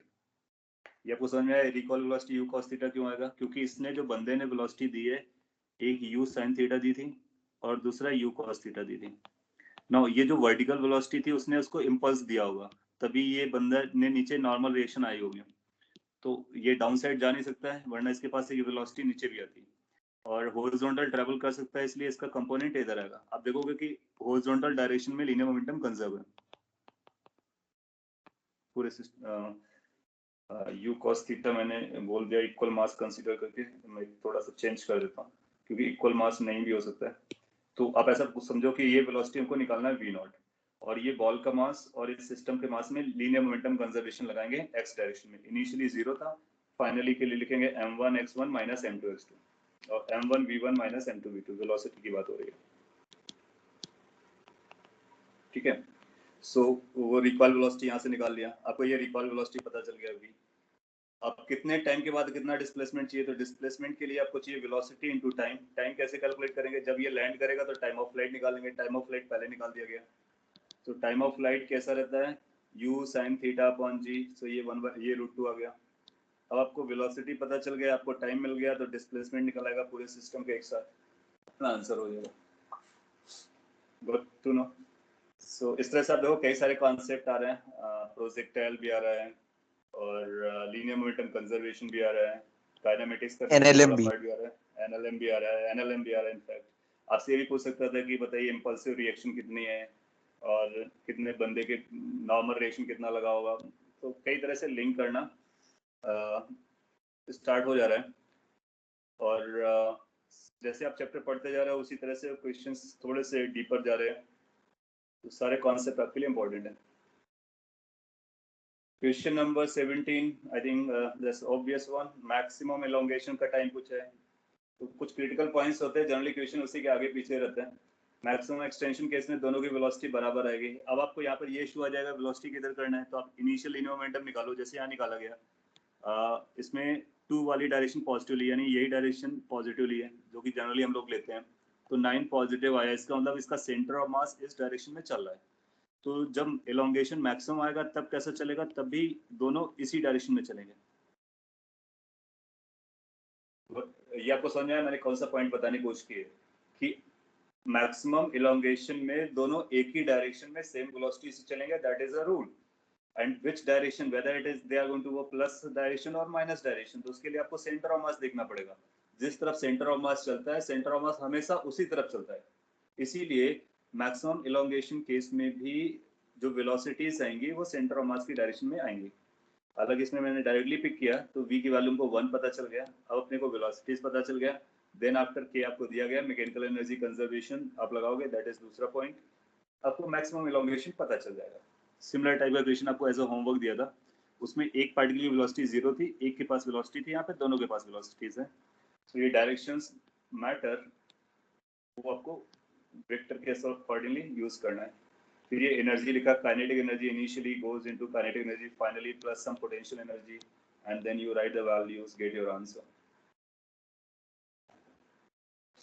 And then this 18th, the last question of this first paper, It says velocity of a particle of mass 2 kg varies with time t according to this equation. तो ये velocity as a function of time दे दिया है, mass दे दिया आपको. Magnitude of impulse, तो आप जानते हो impulse को हम क्या लिखते हैं? Change in momentum. और momentum निकालना अपने लिए आसान है. v2 vector minus v1 vector. v2 vector अपने यहाँ से निकाल लिया. यहाँ पे डायरेक्टली p2 निकाल दिया गया. p1 निकाल लीजिए. अब आपको यहाँ पे क्या ध्यान देना चाहिए था? डायरेक्शंस का ख्याल रखना चाहिए. दस और मास आपको 2 दिया गया. v2 vector t equal to 2 पर रखेंगे तो कितना हो जाएगा? 4i plus 4j. 4i plus 4j. Initially कितना होगा? t को 0 रखेंगे तो 4j हो जाएगा.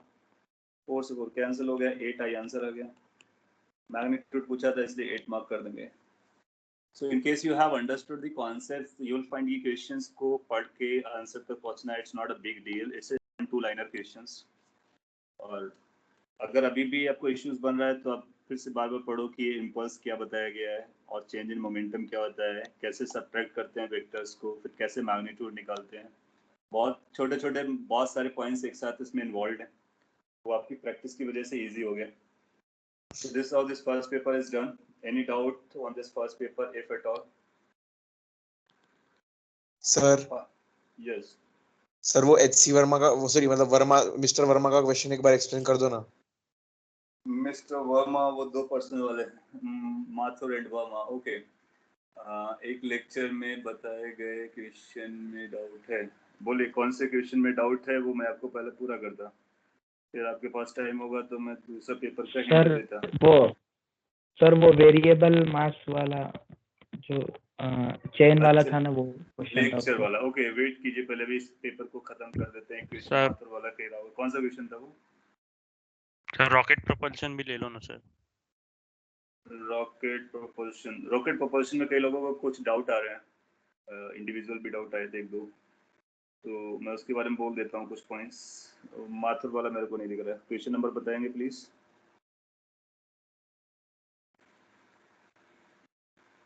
मिस्टर वर्मा और समथिंग कौन सा क्वेश्चन था? सर 14. तो ये जंप. अच्छा वो जंप इसलिए कर रहा होगा क्योंकि क्वेश्चन नंबर 14 बोले तो सेकंड थर्ड पेज पे होना चाहिए. 15 12 what's possible यहाँ पर था. Okay we came back over here. So इसके बारे में बोल देता हूँ. ये एससीबी का बुक का क्वेश्चन ही है. इसने बोला कि एक पर्सन है मिस्टर वर्मा, दूसरे माथुर हैं. उनके अपने मास दिए गए हैं. वो एक्सट्रीम पर है. 4 मीटर का बोट है. 40 kg का है. स्टिल वाटर पर है. स्टिल वाटर का मतलब वाटर मूव नहीं कर रहा है. मैकेनिक्स एक अच्छा उनका कंसर्न है कि कुछ मैकेनिक्स के क्वेश्चन डिस्कस करने हैं तो मिडिल पर आते हैं. फ्रिक्शन निगलेक्ट करना है. The boat moves in the water during this process. Boat कितना मूव करेगा ये निकालने का. तो हम लोग इस तरह से सॉल्व कर सकते हैं. ये एक सोल्यूशन दिया गया है. ये भी एक अच्छा सोल्यूशन है. आप इसको फॉलो कर सकते हो. जिस लॉजिक से मैंने आपको क्लास में कराया था बस वही लॉजिक देता हूँ मैं. आप इस तरह से एक बोर्ड पकड़ो और इस बोर्ड पे लेट्स से ये मिस्टर वर्मा है और ये मिस्टर माथुर है और ये बोर्ड का अपना सेंटर ऑफ मास है. तो हम इनको 1 बोलेंगे, इनको 2 बोलेंगे और बोर्ड को 3 बोलेंगे. ठीक है. और ये बोर्ड का जो सेंटर ऑफ मास है इसी को रेफरेंस लाइन ले लेते हैं इनिशियली वाला. और ये ग्राउंड पर है. इसका मतलब ये चेंज नहीं करेगा. तो ये वाई एक्सिस फिक्स है. इसके बाद ये कुछ ऐसा शिफ्ट हो जाएगी बोट क्योंकि वाटर पर है तो बोट भी मूव करेगी यानी फ्रिक्शनलेस सरफेस जैसे बिहेव करेगी. फिर ये बोट के मिड पर आते हैं तो इसका मिड अभी भी यहीं रहेगा. दोनों पर्सन यहाँ पर आकर के डिस्कशन करते हैं. एज्यूम करते हैं कि ये डिस्टेंस x0 है. अगर ये x0 है तो क्या पूरा बोट x0 आगे चला? यस. और हमारा कोऑर्डिनेट यही रहा यानी कि ओरिजिन वही रखी हमने. तो ओरिजिन हमारा यहीं पर है. तो ये अभी ओरिजिन था, अब यही ओरिजिन है. अलग अलग पिक्चर बनाया. ये बेसिकली इसके ऊपर आएगा, ओवरलैप करेगा. ठीक है. सो अब आप इनिशियल सेंटर ऑफ मास की पोजीशन निकालेंगे. और लॉजिक क्या है कि इनिशियल सेंटर ऑफ मास की position final centre of mass की पोजीशन वही रहेगी क्योंकि nothing force is there is no force from outside. और इनिशियली सब रेस्ट पर था तो सेंटर ऑफ मास की वेलोसिटी नहीं 0 थी इसलिए फाइनली भी 0 रहेगी और पोजीशन चेंज नहीं करेगा. इनिशियल की लोकेशन के लिए इसकी बोर्ड की लेंथ आपको दी गई 4 तो ये 2 रहा होगा. तो इसके कोऑर्डिनेट आएंगे 2,0. इसके कोऑर्डिनेट आएंगे -2,0. m1 मात्र मिस्टर वर्मा का मास 50 है तो हम लिखेंगे ये 50 है लेकिन -2 पर है. और 60 है इनका मास और ये 2 कोऑर्डिनेट पर है. और एक और है बोट, लेकिन बोट का कोऑर्डिनेट 0 है, तो बोट का मास कितना दिया गया है अपने को 40, उसका कोऑर्डिनेट 0 है, divide by the entire mass 150। 150 तो वैसे भी कैंसिल हो जाएगा, फिर भी लिख दिया। इसके बाद एक्सियम फाइनल लगा देते हैं, बाकी वो सॉल्व आप कर लोगे। एक्सियम फाइनल x नॉट आ जाएगा, कैसे? क्योंकि सभी का सभी मास एक ही लोकेशन पर है। अब चाहो तो लिख भी लो, 50x not plus 60x not plus 40x not divide by 150, basically x not आ जाएगा।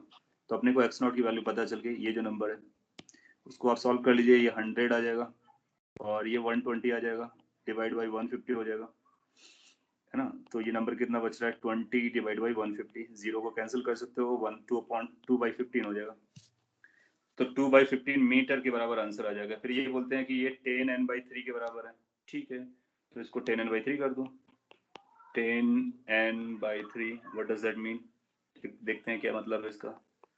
और ये सेंटीमीटर, माइंडेड ये सेंटीमीटर है, तो अपने को पहले ये मीटर में मिला था, हाँ उसका ख्याल रखेंगे। तो ये 200/15 मीटर आएगा, सेंटीमीटर आएगा, और इसको हम 10n/3 से बराबर कर सकते हैं। आप बराबर करेंगे तो एक 10 कैंसिल हो गया, तो n की वैल्यू आ जा रही कितनी? 60 डिवाइड बाई 15, 4 आंसर आ जाएगा। तो आपको आंसर तक बता दिया है, नोट कर लीजिए कौन सा पॉइंट अगर इश्यू बना रहा तो बोलने का। आफ्टर एक्सप्लोजन वाले पार्टिकल्स के Sir? वर्टिकल वेलोसिटी का डाउट था। ओके, हाँ सर यस। सर जब मैंने इसे कैलकुलेट किया था वो 50 kg पर्सन को 0 ओरिजिन रखकर, तो मेरा आंसर जो डिस्प्लेसमेंट थी वो 0.13 आ रही थी। जब मैंने इक्वेट किया तो मेरा आंसर 3.9 आया। 3.9 आया, 3.9 आने का वजह क्या रहा होगा? कैलकुलेशन सर मैंने माइनर मिस्टर इधर उधर वर्मा रहा जो होगा। 50 kg वाला है ना, उनको ओरिजिन पर पकड़ लिया था और फिर उसकी एल डिस्टेंस आप लेकर ऊपर इसको रखा अगर था। ओरिजिन पे पकड़ो कोई फर्क नहीं पड़ता, आप इसको ओरिजिन पे पकड़ लो, क्योंकि ओरिजिन किसको पकड़ते हैं इससे हमारे आंसर पे कोई फर्क नहीं पड़ता है, बस कैलकुलेशन टफ कम और ज्यादा हो सकती है। आपने अगर यहाँ पे पकड़ा है तो इसका मतलब है बाद में आप ऐसा नहीं करेंगे कि बाद में अपना ओरिजिन यहाँ पे ले आएंगे, ओरिजिन एक जगह रहेगा। तो अगर आपने यहाँ पे पकड़ा है तो नेक्स्ट केस के लिए भी अपने वाई एक्सिस को वहीं पे रखिए, और फिर एवरीथिंग गोज लाइक दिस। वहां से भी x नॉट की वैल्यू सेम आएगी, एक बार उसको रीट्राई करेंगे। Don't change your coordinate during the calculation. So एक बार कोऑर्डिनेट चूज करना होता है, फिर उसको फॉलो करना होता है।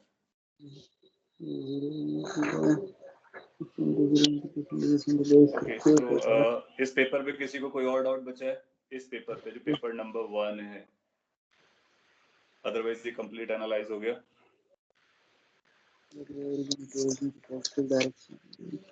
आई डोंट थिंक कि अब किसी को इस पे डाउट बचा हुआ है। आपके माइनर डाउट्स हैं तो उसको हम लोग अभी टैकल कर लेते हैं। सेकंड सर एक बार वो रॉकेट का मैकेनिज्म बता दो ना सर हमें, रॉकेट का मैकेनिज्म। चलेगा, तो अभी सेकंड पेपर के लिए हम लोग नेक्स्ट टाइम जब लेक्चर होगा उस समय उसके डाउट्स को ले लेंगे। सर सेकंड पेपर के सॉल्यूशन मैंने सर आपको दे नेक्स्ट दिए लेक्चर हैं। दिवाली के बाद है। हाँ वही ऐसा है तो क्या? अभी ये एक वीक में ले लो ना सर एक्स्ट्रा लेक्चर। आप एक काम करो, आप लोग की पहले जो उसको सोल्यूशन मैंने दिया है उसको गो थ्रू करो, पहले आप सॉल्व करो, उसके बाद सोल्यूशन से देखो, उसके बाद अगर आपको डाउट्स बचते हैं तो इस वीकेंड सर तक हम लोग प्लान कर लेंगे एक lecture sir extra. Diwali holidays Tuesday से है ना, तो हम मंडे को रख सकते हैं। नहीं, फिर अपने भी कुछ एंगेजमेंट्स होंगे तो हम लोग क्या करेंगे, पहले आप सॉल्व कर कल लीजिए, रख सोल्यूशन लेते हैं देख ना, लीजिए। कल वैसे भी किसी का नहीं है, एक और दिन में कोई प्रॉब्लम नहीं होगा। सोल्यूशन आप पहले उसको पढ़ लीजिए और फिर हम लोग ग्रुप पे डिस्कस कर लेंगे। एंड जरूरत पड़ती है तो हम लोग फ्राइडे, आपका लास्ट लेक्चर कब होता है? सैटरडे को और फ्राइडे को? सर सैटरडे को होता है। हाँ, फ्राइडे को आप लोग फ्री रहते हो, राइट? तो वी कैन हाँ have a sir. Lecture on Friday, चलेगा? Okay sir. Okay sir. Free होता है। सर फिर वो वेरिएबल मास वाला भी कल, मतलब एक ही क्वेश्चन है, वो भी बाद में देना है क्या? अरे वेरिएबल मास और रॉकेट प्रोपल्शन में है ना, दोनों है। हाँ, वो अभी एक नहीं स्टोरी है है। ना, वैसे भी टाइम बाकी है। तो मैं सर वो अगर चेन वाला उसमें बहुत बड़ा डाउट है। बहुत बड़ा डाउट है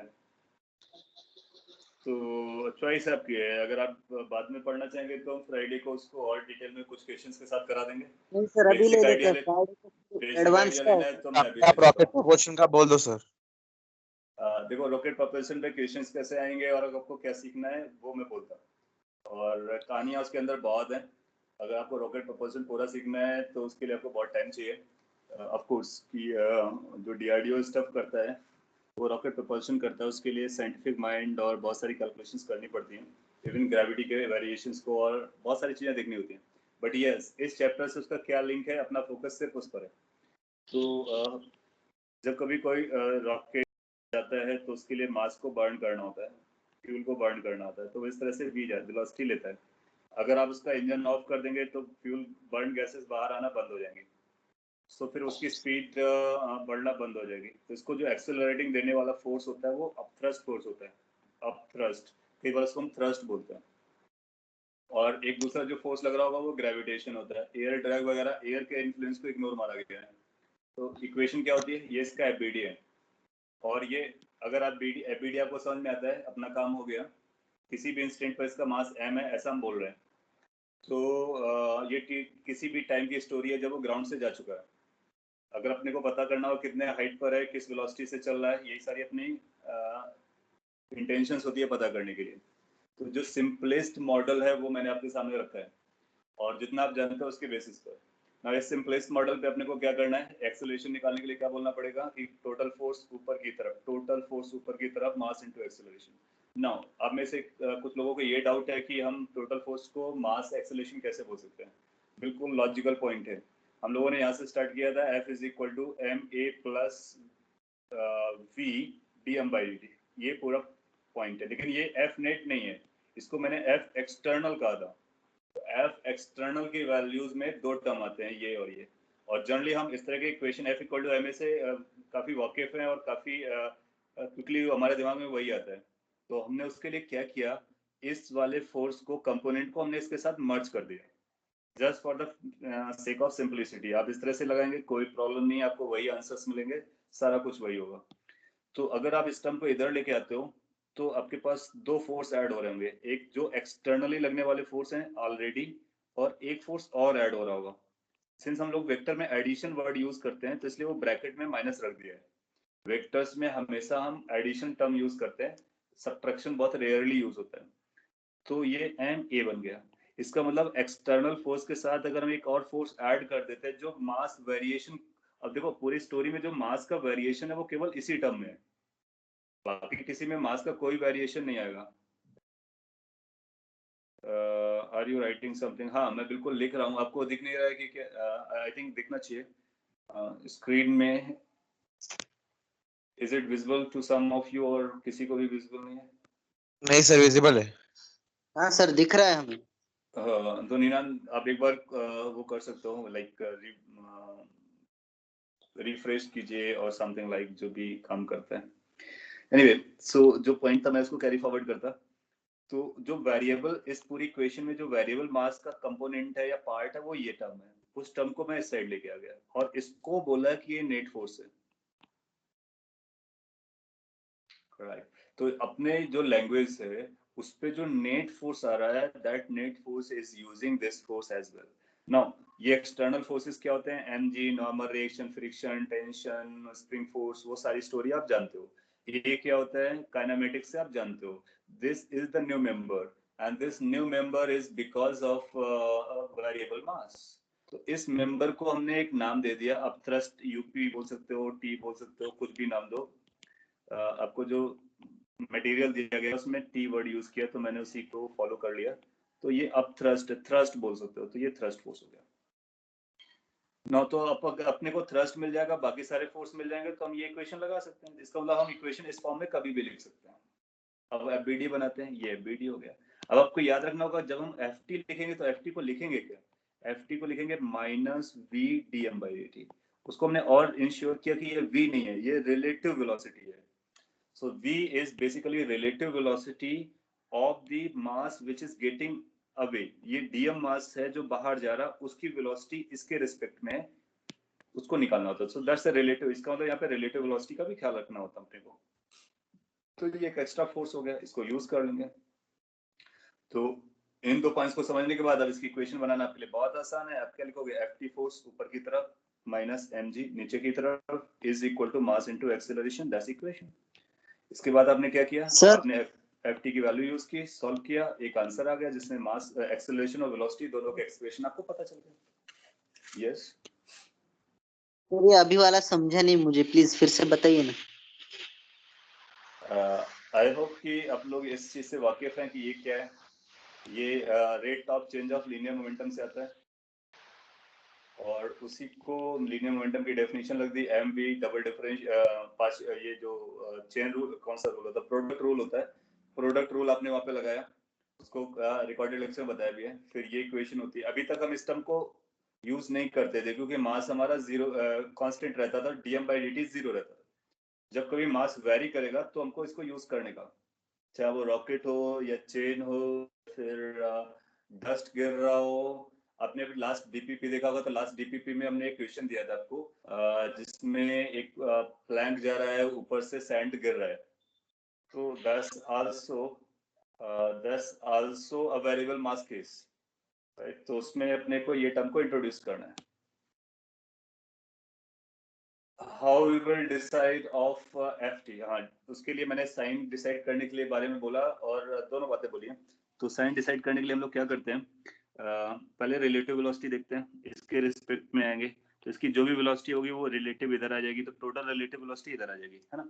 तो अपने को क्या देखना होता है कि अगर रिलेटिव वेलोसिटी, ये मास डिटैच हो रहा है, या फिर ये इसका जो मास है वो कम हो रहा है। थोड़ा सा कॉम्प्लेक्स हो सकता है लैंग्वेज वाइज, बट पेशेंस से सुनेंगे और समझेंगे तो आपको परमानेंट याद हो जाएगा, समझ में भी आ जाएगा। इस केस में ये जो अपना सिस्टम है, सिस्टम क्या होगा? सिस्टम में हमने रॉकेट लिया है, रॉकेट का मास कम हो रहा है। जब किसी चीज का मास कम होता है तो ft की डायरेक्शन रिलेटिव वेलोसिटी के अपोजिट आती है, और यहाँ पर रिलेटिव वेलोसिटी आपने देखा, relative velocity is down side, उसके अपोजिट ft की डायरेक्शन आई, इसलिए अपवर्ड आया। और ये कब आता है? जब मास डिक्रीज कर रहा होता है। तो अपना रूल क्या है कि जब मास डिक्रीज करेगा तो direction of ft will be opposite to direction of relative velocity. ये मैथमेटिक्स, ये वेक्टर के लैंग्वेज में लिखा मैंने। और जब मास बढ़ रहा होगा उस समय थ्रस्ट फोर्स की डायरेक्शन रिलेटिव वेलोसिटी की डायरेक्शन में रहता है। तो अपने को सिस्टम देखना है, उस सिस्टम पर देखना है कि क्या मास एड अप हो रहा है या फिर मास जा रहा है। जैसे रॉकेट है, तो रॉकेट में चलते टाइम मास एड अप नहीं होता है, मास सबट्रैक्ट होता है। तो उस केस में जो वीआर की डायरेक्शन है रिलेटिव टू दैट रॉकेट, उसके अपोजिट डायरेक्शन में फोर्स लगाएंगे। जैसे आपने अगर चेन वाला क्वेश्चन देखा हो, तो चेन वाले क्वेश्चन में जो अपनी क्लास में लिया था या लेक्चर में लिया था, उस पे देखा होगा कि मैंने सिस्टम क्लियर कट बोला था, that part of the chain which is on the table. तो ऊपर से चेन उस पर ऐड कर रहा था, तो जो सिस्टम के रिस्पेक्ट में वेलोसिटी उस पर आ रही थी, तो relative velocity was towards the chain, hence the force was towards the chain. क्योंकि जब मास बढ़ रहा होता है तो फोर्स की डायरेक्शन रिलेटिव वेलोसिटी की डायरेक्शन में होता है। तो ये दो पॉइंट आपको याद रखना है फॉर डायरेक्शन पर्पस। और मैग्नीट्यूड बोलेगा तो जब कभी नंबर आएगा तो उसका पॉजिटिव वैल्यू बताएंगे। एक्सप्रेशन में कैसे यूज करना है? एक्सप्रेशन में इस तरह से यूज करना है। सर तो डिफरेंशियल मास जो रेट फ्लो है वो दिया रहेगा क्वेश्चन में? बिल्कुल दिया रहेगा, वो आपको रेट फ्लो देगा। और आपको याद होगा कि इसको जब सॉल्व किया था तो वेलोसिटी आ गया था, कितना वेलोसिटी आया था? v is equal to u minus G T plus v relative and ln m naught by m। तो ये m नॉट भी आपको देगा, दैट मींस इनिशियल मास देगा कितना था सिस्टम का, और m भी देगा। m क्या है? सर m को हम इंस्टेंटेनियस m मास नॉट है। माइनस RT लिख सकते हैं। हाँ, फिर m को हम बदल सकते हैं, इंस्टेंटेनियस मास जो होगा ओरिजिनल मास माइनस रेट इनटू t। अच्छा, ये हम तभी लिख पाएंगे जब रेट कांस्टेंट होगा, rate of mass burning. r का मतलब dm by dt का मैग्नीट्यूड है। सो जनरली ये एजम्पशंस थे हम लोगों ने स्टार्टिंग में बात की थी कि वो dm by dt आपको कांस्टेंट देगा, तो r आपको कांस्टेंट दिया जाएगा, टाइम बताएगा, उस टाइम पे कितना मास है वो पता चल जाएगा, उसको यहाँ पे रख देंगे, रिलेटिव वेलोसिटी भी बताएगा, सब कुछ बताएगा, और आपको आंसर दे देना है। यस सर जनरली ये डीएम बाई dt कांस्टेंट नहीं होगा ना? प्रैक्टिकली बहुत सारी चीजें बदलती हैं, तो प्रैक्टिकली वो वेरिएबल होता है, और अगर हमने डीएम बाई डी टी को वेरिएबल लिया तो हमारा इंटीग्रेशन का जो प्रोसेस था, जो इतनी इजीली हम लोगों ने इंटीग्रेट किया था, हो सकता है आप में से कुछ लोगों को ना समझाओ इंटीग्रेशन, तो एक दो बार और ट्राई करेंगे या फिर हमसे पूछ लेंगे, बट सर फिर भी वो जो इंटीग्रेशन था वो काफी इजी था, क्योंकि हमने इन कुछ वैल्यूज को कांस्टेंट माना, जैसे रेट ऑफ बर्निंग को कांस्टेंट माना, हम लोगों ने रिलेटिव वेलोसिटी को कांस्टेंट माना, ये आपके लेवल पर है, आपको ये कांस्टेंट ही देगा, तो इसका मतलब आप इसके लिए एलिजिबल रहेंगे कभी भी डायरेक्टली यूज करने के लिए, you can forget everything else. और अगर कुछ वेरिएशन करता है then you need to start from here, write everything, go for integration, then solve it. Mostly question में इनिशियल वेलोसिटी 0 बोलता है, ग्रेविटी इग्नोर करने के लिए बोलता है, तो केवल इस टर्म पर वो इंटरेस्ट लेता है, तो जो इंटरेस्ट रहता है वो केवल और केवल इस टर्म पर रहता है, क्योंकि ये मास वेरिएशन से आ रहा है। तो ये दो टर्म आप वैसे भी जानते हो ये। सर आपने ऐसे ही को बोला कि जो थ्रस्ट फोर्स है वो मास एडिशन के टाइम पे towards against velocity, towards velocity रहता है, और मास सब्ट्रैक्शन के टाइम पे अगेंस्ट वेलोसिटी। ऐसा क्यों नहीं बोला कि फोर्स के मतलब सिस्टम के डायरेक्शन में रहता फोर्स? ऐसा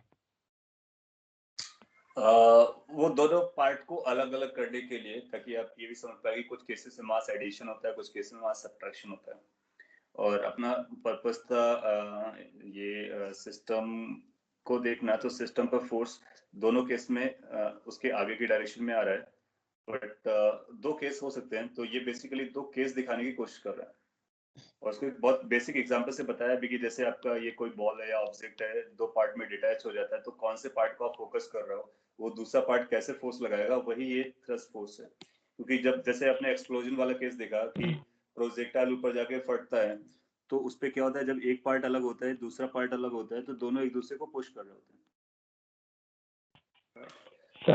सर पर ऐसा भी तो हो सकता है ना कि मतलब आप ऐसे ही बोल सकते थे ना कि थ्रस्ट फोर्स जो है वो सिर्फ सिस्टम पे ही लगता है, या कुछ कुछ केसेस में thrust force away from system भी लगता है क्या? देखो सिस्टम पर ही लगता है, अब सिस्टम आप किसको ले रहे हो सारा कुछ उस पर डिपेंड करता है, तो यहाँ पे पूरा जोर इस बात पे था कि आप सिस्टम किसको चूज करने वाले हो। अगर मास देखो ऐसा भी हो सकता है, जैसे इस पे है ना, अब ये मास यहाँ से भी इजेक्ट करना स्टार्ट कर दे, तो आप बिल्कुल आप बोल रहे हो कि वो हमारे लिए आसान भी था बोलना, क्योंकि कम वर्ड्स में काम चल जाता। लेट्स से कि कोई ऐसा रॉकेट है जो आगे से भी आपने ऐसा भी देखा होगा कि लाइक कि रॉकेट जब जाता है या साइंटिस्ट लोगों या एस्ट्रोनॉट ऊपर जाते हैं, तो उनको टर्न होना होता है, तो टर्न होने के लिए वो मास इधर इजेक्ट करते हैं, अगर उसने मास इधर इजेक्ट किया तो फिर ये इधर लगेगा, है ना, तो ये बोल पाना कि किस डायरेक्शन में लगेगा ये थोड़ा सा कॉम्प्लिकेट हो रहा था, तो इसीलिए, और इस तरह से बोलने से एक और फायदा हो गया कि अपने को पता चल गया कि कुछ केसेस में मास डिक्रीज करेगा, कुछ केसेस में मास इंक्रीज करेगा, दोनों में सिस्टम पे फोर्स लगेगा जो उसको एक डायरेक्शन में ले जाएगा। किस डायरेक्शन में ले जाएगा? जिस डायरेक्शन में रिलेटिव वेलोसिटी है। अब देखो रिलेटिव वेलोसिटी बदलती भी रहती है, कभी आएगी आगे कभी पीछे जाएगी, तो इसीलिए ये लैंग्वेज को अपने को अडॉप्ट करना पड़ा, क्योंकि अपने पास कोई एक फिक्स पैरामीटर नहीं था जिसके बेसिस पर हम क्लेम कर पाते कि किधर जाएगा, और इसके बेसिस पर हम क्लेम कर सकते हैं रिलेटिव वेलोसिटी आप चेक करो, या तो उसकी तरफ होगी या उससे आगे होगी, अकॉर्डिंगली आप एफटी पता कर सकते हो। सर और एफटी में जो नेगेटिव वाला साइन है वो बस डायरेक्शन बताता है, ये नेगेटिव वाला भी साइन, ये काम नेगेटिव आता है? वाला साइन, हाँ ये कई लोगों को कंफ्यूजन है, ये नेगेटिव वाला साइन इसलिए आया क्योंकि इसको आपने इधर ट्रांसफर किया, that's why the negative sign is coming. उस सर नेगेटिव पर साइन आपने से वो चेन वाले क्वेश्चन में पॉजिटिव लिया था थ्रस्ट का। हाँ, तो हम पॉजिटिव जब भी हम मैग्नीट्यूड निकालेंगे तो हमेशा हम प्लस लेंगे, देखेंगे किधर मैग्नीट्यूड लग रहा है कितना लग रहा है, और जब हमको इक्वेशन ड्राइव करनी है तो फिर हम इसके माइनस को लेंगे। बेसिकली क्या है कि हम इस फॉर्म में सॉल्व करेंगे तो हमको कोई भी माइनस लगाने की जरूरत नहीं है, तो ये जो माइनस है ना ये एक्स्ट्रा में आ रहा है, ये एक्स्ट्रा में सिर्फ इस वजह से आया क्योंकि हमने लेफ्ट राइट हैंड साइड में मास इनटू एक्सेलरेशन को ही रखा केवल, तो इसका डायरेक्शन से ये आप इसको आप डायरेक्शन से लिंक मत कीजिए, this minus should not be linked with the direction, this is because of transferring from one side to another side। और मैं समझता हूँ कि वो आपको इश्यू बनना है क्योंकि ये माइनस का मतलब जनरली अपने डायरेक्शन से होता है, और यहाँ पर साइड शिफ्ट करने से है, इस वजह से ये आपको इश्यू बना रहा है। कोई बात नहीं, आप उसको एक बार पढ़िए, फ्राइडे को जो लेक्चर होगा तो उसमें चेन वाला क्वेश्चन मैं एक्सप्लेन करता, और उससे रिलेटेड कुछ और क्वेश्चन मैं आपको डिस्क्राइब करता। सर मैंने एक चलेगा? डाउट भेजा है सर फोटो। आपका डाउट है, आप पढ़ के बता सकते हैं एग्जैक्टली क्या डाउट है?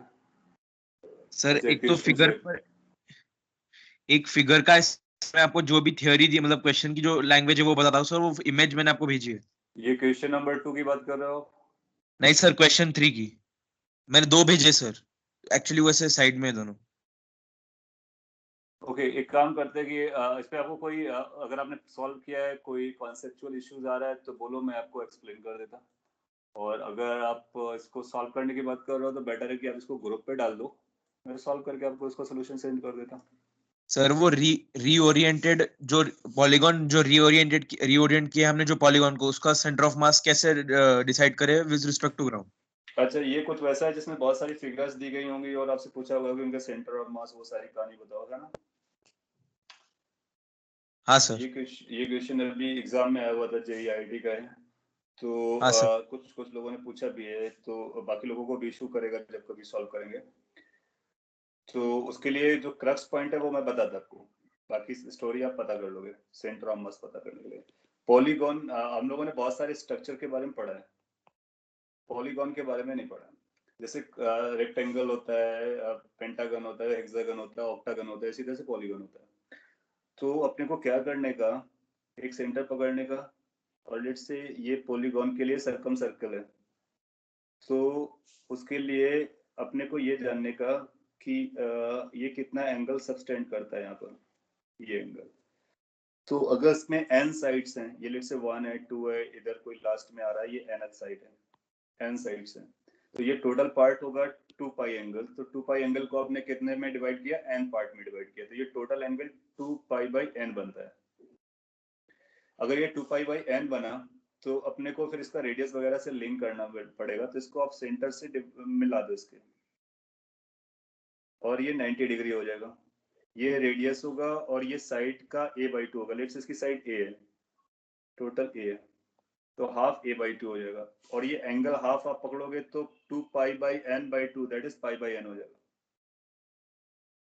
तो ये ट्रिग्नोमेट्री है जो इन्वॉल्व हो रही है। अगर मैंने जल्दी कर दिया हो तो मैं अलग से कर सकता कि इस तरह से एक ट्राइंगल बन रहा है और ये साइड a है, ये उसकी रेडियस है, ये सेंटर पॉइंट है, total angle 2 pi by n है। अब अपना इंटरेस्ट होगा कि इसको a से r को रिलेट करना सारे केसेस में, तो ये जो डिस्टेंस आएगी वो a/2 आएगी, अभी भी r रहेगा, ये जो एंगल आएगा वो पाई बाई n होगा। कैसे पाई बाई n हुआ ये समझ में आना चाहिए, कैसे ये 2 पाई बाई n था वो भी समझ में आना चाहिए, क्योंकि टोटल 2 पाई था, इक्वल इक्वल पार्ट में डिवाइड हुआ है।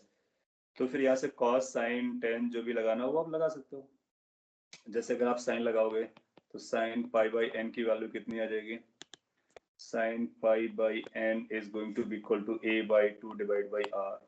इस तरह से सारे बॉडीज पे लगा सकते हैं, और हम बता सकते हैं हाइट के बारे में, अगर ये हाइट ही आप चूज करो तो इसके बारे में भी बात कर सकते हो।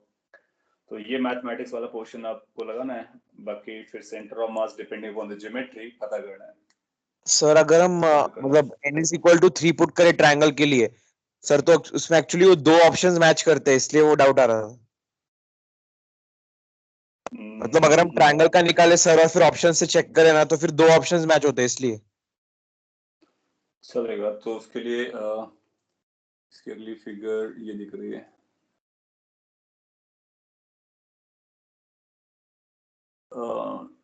तो देखो, अगर हाँ मैं समझा, अगर आपने n इक्वल टू 3 लिया और चेक किया है ना, तो n इक्वल टू 3 लिया या कोई भी एक नंबर लिया, चेक किया, और आपको दो ऑप्शन आ गए, मान लीजिए AC आ गया, BD आ गया, कुछ भी आ गया, I am just telling you idea. इससे ये बिल्कुल क्लियर नहीं होता है कि हमको A मार्क करना है या C मार्क करना है। इसका मतलब ये हुआ कि हमको A और C में मार्क करना है, फिर हम n इक्वल टू 4 को देखेंगे। तो अगर वो भी दोनों को कर रहा है तो फिर हम n इक्वल टू 5 को देखेंगे, क्योंकि ये जो ट्रू होना चाहिए that should be true for all n, not for 1n और 2n और पर्टिकुलर n। तो अगर आप क्रॉस वेरीफाई कर रहे हो तो उस पर अगर किसी एक केस में आपको मल्टीपल ऑप्शंस मिलते हैं, इसका मतलब है वो सारे उस केस को जस्टिफाई करते हैं, जमता है, बिल्कुल जमता है, क्योंकि जो आपका एक्सप्रेशन दिया गया वो जनरल एक्सप्रेशन है, तो वो कोइंसिडेंटली कुछ केसेस को जस्टिफाई कर सकते हैं। बट आपको चूज वो करना है जो सभी को करे, राइट? तो अगर 3 पे 2 आ रहे हैं, लेट से हो सकता है n इक्वल टू 2 पर चारों जस्टिफाई कर जाए, 1 पर कुछ कर जाए, तो अपने को आगे बढ़ते रहना है जब तक आपको बाकी सब हट ना जाए, एक ही बचे। जिस केस के लिए एक बचेगा उसी को चूज करने का। अगर बी के लिए एक बचता है तो बी को चूज करने का, अदरवाइज सबको हटा देने का। तो आपको जो प्रॉब्लम था वो ये था कि अगर हमारे एक पर्टिकुलर वैल्यू के लिए 2 जस्टिफाई करते हैं तो क्या करेंगे, और क्या 2 जस्टिफाई नहीं करने चाहिए? बिल्कुल कर सकते हैं, 2 क्या 3 भी जस्टिफाई कर सकते हैं। तो फिर अपने को नेक्स्ट लेवल पे जाना है, फिर नेक्स्ट पे जाना है, फिर नेक्स्ट पे जाना है। और जहां पर केवल एक जस्टिफाई करेगा, बाकी सब नहीं करेंगे, तो जो जस्टिफाइड है वही आंसर हो जाएगा। So you can have a multiple options justifying for checking cases. Derivation करोगे तो आपको एक ही आंसर आएगा ऑफ कोर्स, लेकिन अगर आप चेक कर रहे हो तो कोइंसिडेंटली कई सारे केसेस मिल सकते हैं। ओके हाँ सर। एक और आपने कुछ पूछा, वो in case of rocket mass ejected में d m by d t is negative. हाँ, मैं समझता कि इसमें रॉकेट मास केसेस में डीएम बाई डीटी नेगेटिव भी रहता है। इसीलिए मैंने आपको एक पॉइंट बोला कि जब आप इसको यूज करो तो साइन को यहाँ से मत लो। इससे पहले अगर मैंने निकालूं तो यहाँ पर मैंने बोला कि ये जो माइनस साइन है जिसको मैंने डार्क सर्कल किया, don't use this edge to get the sign direction, neither use this nor use this, what use this points. तो यहाँ पर फोर्स की डायरेक्शन बताने के लिए I told you entirely different way, decide direction entirely differently, don't go with this, otherwise you will have a issue of minus sign. Why that minus sign is coming? Because we have taken this term here to make it as a negative. और अगर आपको उसके साथ सोचना है तो फिर इस माइनस को रिमूव कर दो और इसके बाद इन टर्म से उसकी डायरेक्शन देख सकते हो। जब डिक्रीज करेगा तो डीएम बाई डी नेगेटिव आएगा, उससे देख सकते हो। तो यहाँ पर ये जो माइनस साइन है वो एक्स्ट्रा साइन है, इसलिए डायरेक्शन हमने अलग से बताया। और हाँ, लेकिन एक्सप्रेशन में कैसे लिखेंगे? एक्सप्रेशन में साइड लिखेंगे, वो इसलिए क्योंकि ये माइनस साइन को लेकर के हम लोग इसको ऑलरेडी इधर लिख चुके हैं। अगर आप इस फॉर्म में नहीं लिखना चाहते हो, forget everything, use this all time, you will get your answer. जो पहला एक्सप्रेशन उसको यूज करो हमेशा के लिए, आपको आंसर मिलेगा। आप कैसे यूज करो? External force is equal to, next class में हम आपको ये यूज करके भी बता देंगे कि कैसे इसको यूज कर सकते हैं। Net force, external force, then mass into acceleration, then we dm by dt. फिर आपको ये जो माइनस एक्स्ट्रा आया वो ट्रबल नहीं करेगा। सर सीओएम का और एक लेक्चर है क्या? COM is over. अब अगला आपको जो मिलेगा वो रोटेशन पे आएगा। सर आप एक एग्जांपल का वीडियो भेज दो ना सर, रॉकेट वाला। रॉकेट को हम लोग नेक्स्ट क्लास पे डिटेल पे समझ लेते, because we are going to have a class on Friday. तो उसमें मैं आपको डिटेल में समझा देता हूँ, क्योंकि जिस तरह से मैंने समझाया है वो अगर आप 2-4 बार सुनोगे तो आपको समझेगा, लेकिन उस पर थोड़ा सा ये पॉइंट हो गया है कि आपको डायरेक्शन अलग है, फोर्स अलग है, एक्सप्रेशन अलग है। So we will on Friday I will be discussing on that part different way. इस फॉर्मेट से भी समझ आ देंगे आपको, और जो फॉर्मेट है दिया गया उसके बेसिस पे 2-4 क्वेश्चन भी करा देंगे, चलेगा? Yes sir. ओके, काफी टाइम हो गया है और काफी लोग जा भी चुके हैं, so we should bind it up now. Sir एक प्रैक्टिकल डाउट था, लाइक एज इन बुक्स के अकॉर्डिंग, तो जो एक डीसीपी था जो सॉल्व करना है और एक एचसीवी था, तो उसके अलावा सेंगेज भी करना है क्या, या फिर इरोडोव भी करना है? आइडिया ये कि आप जैसे मैंने आपको ये बोला था कि डीसीपी और सेंगेज में एक बुक को आपको मैंडेटरी लेके चलना है, और HCV is something that is has to be followed. So अगर इतना आप करते रहते हो तो एक लेवल तक आपकी प्रिपरेशन जाएगी, बट कई बार क्या होता है कि आपको प्रैक्टिस करने की ज्यादा जरूरत पड़ती है। तो सेंगेज भी अगर आप कर पाते हो तो ये वैल्यू एडिशन है, और करना भी चाहिए, क्योंकि अगर आप रिवीजन भी के लिए थोड़ा सा टाइम निकाले हो तो उसमें सेंगेज को भी ट्राई करो। सिमिलर टाइप इक्वेशन, थोड़े डिफरेंट टाइप इक्वेशंस आपको बार बार मिलेंगे, प्रैक्टिस करने में हेल्प होगी। So you should try Cengage as well.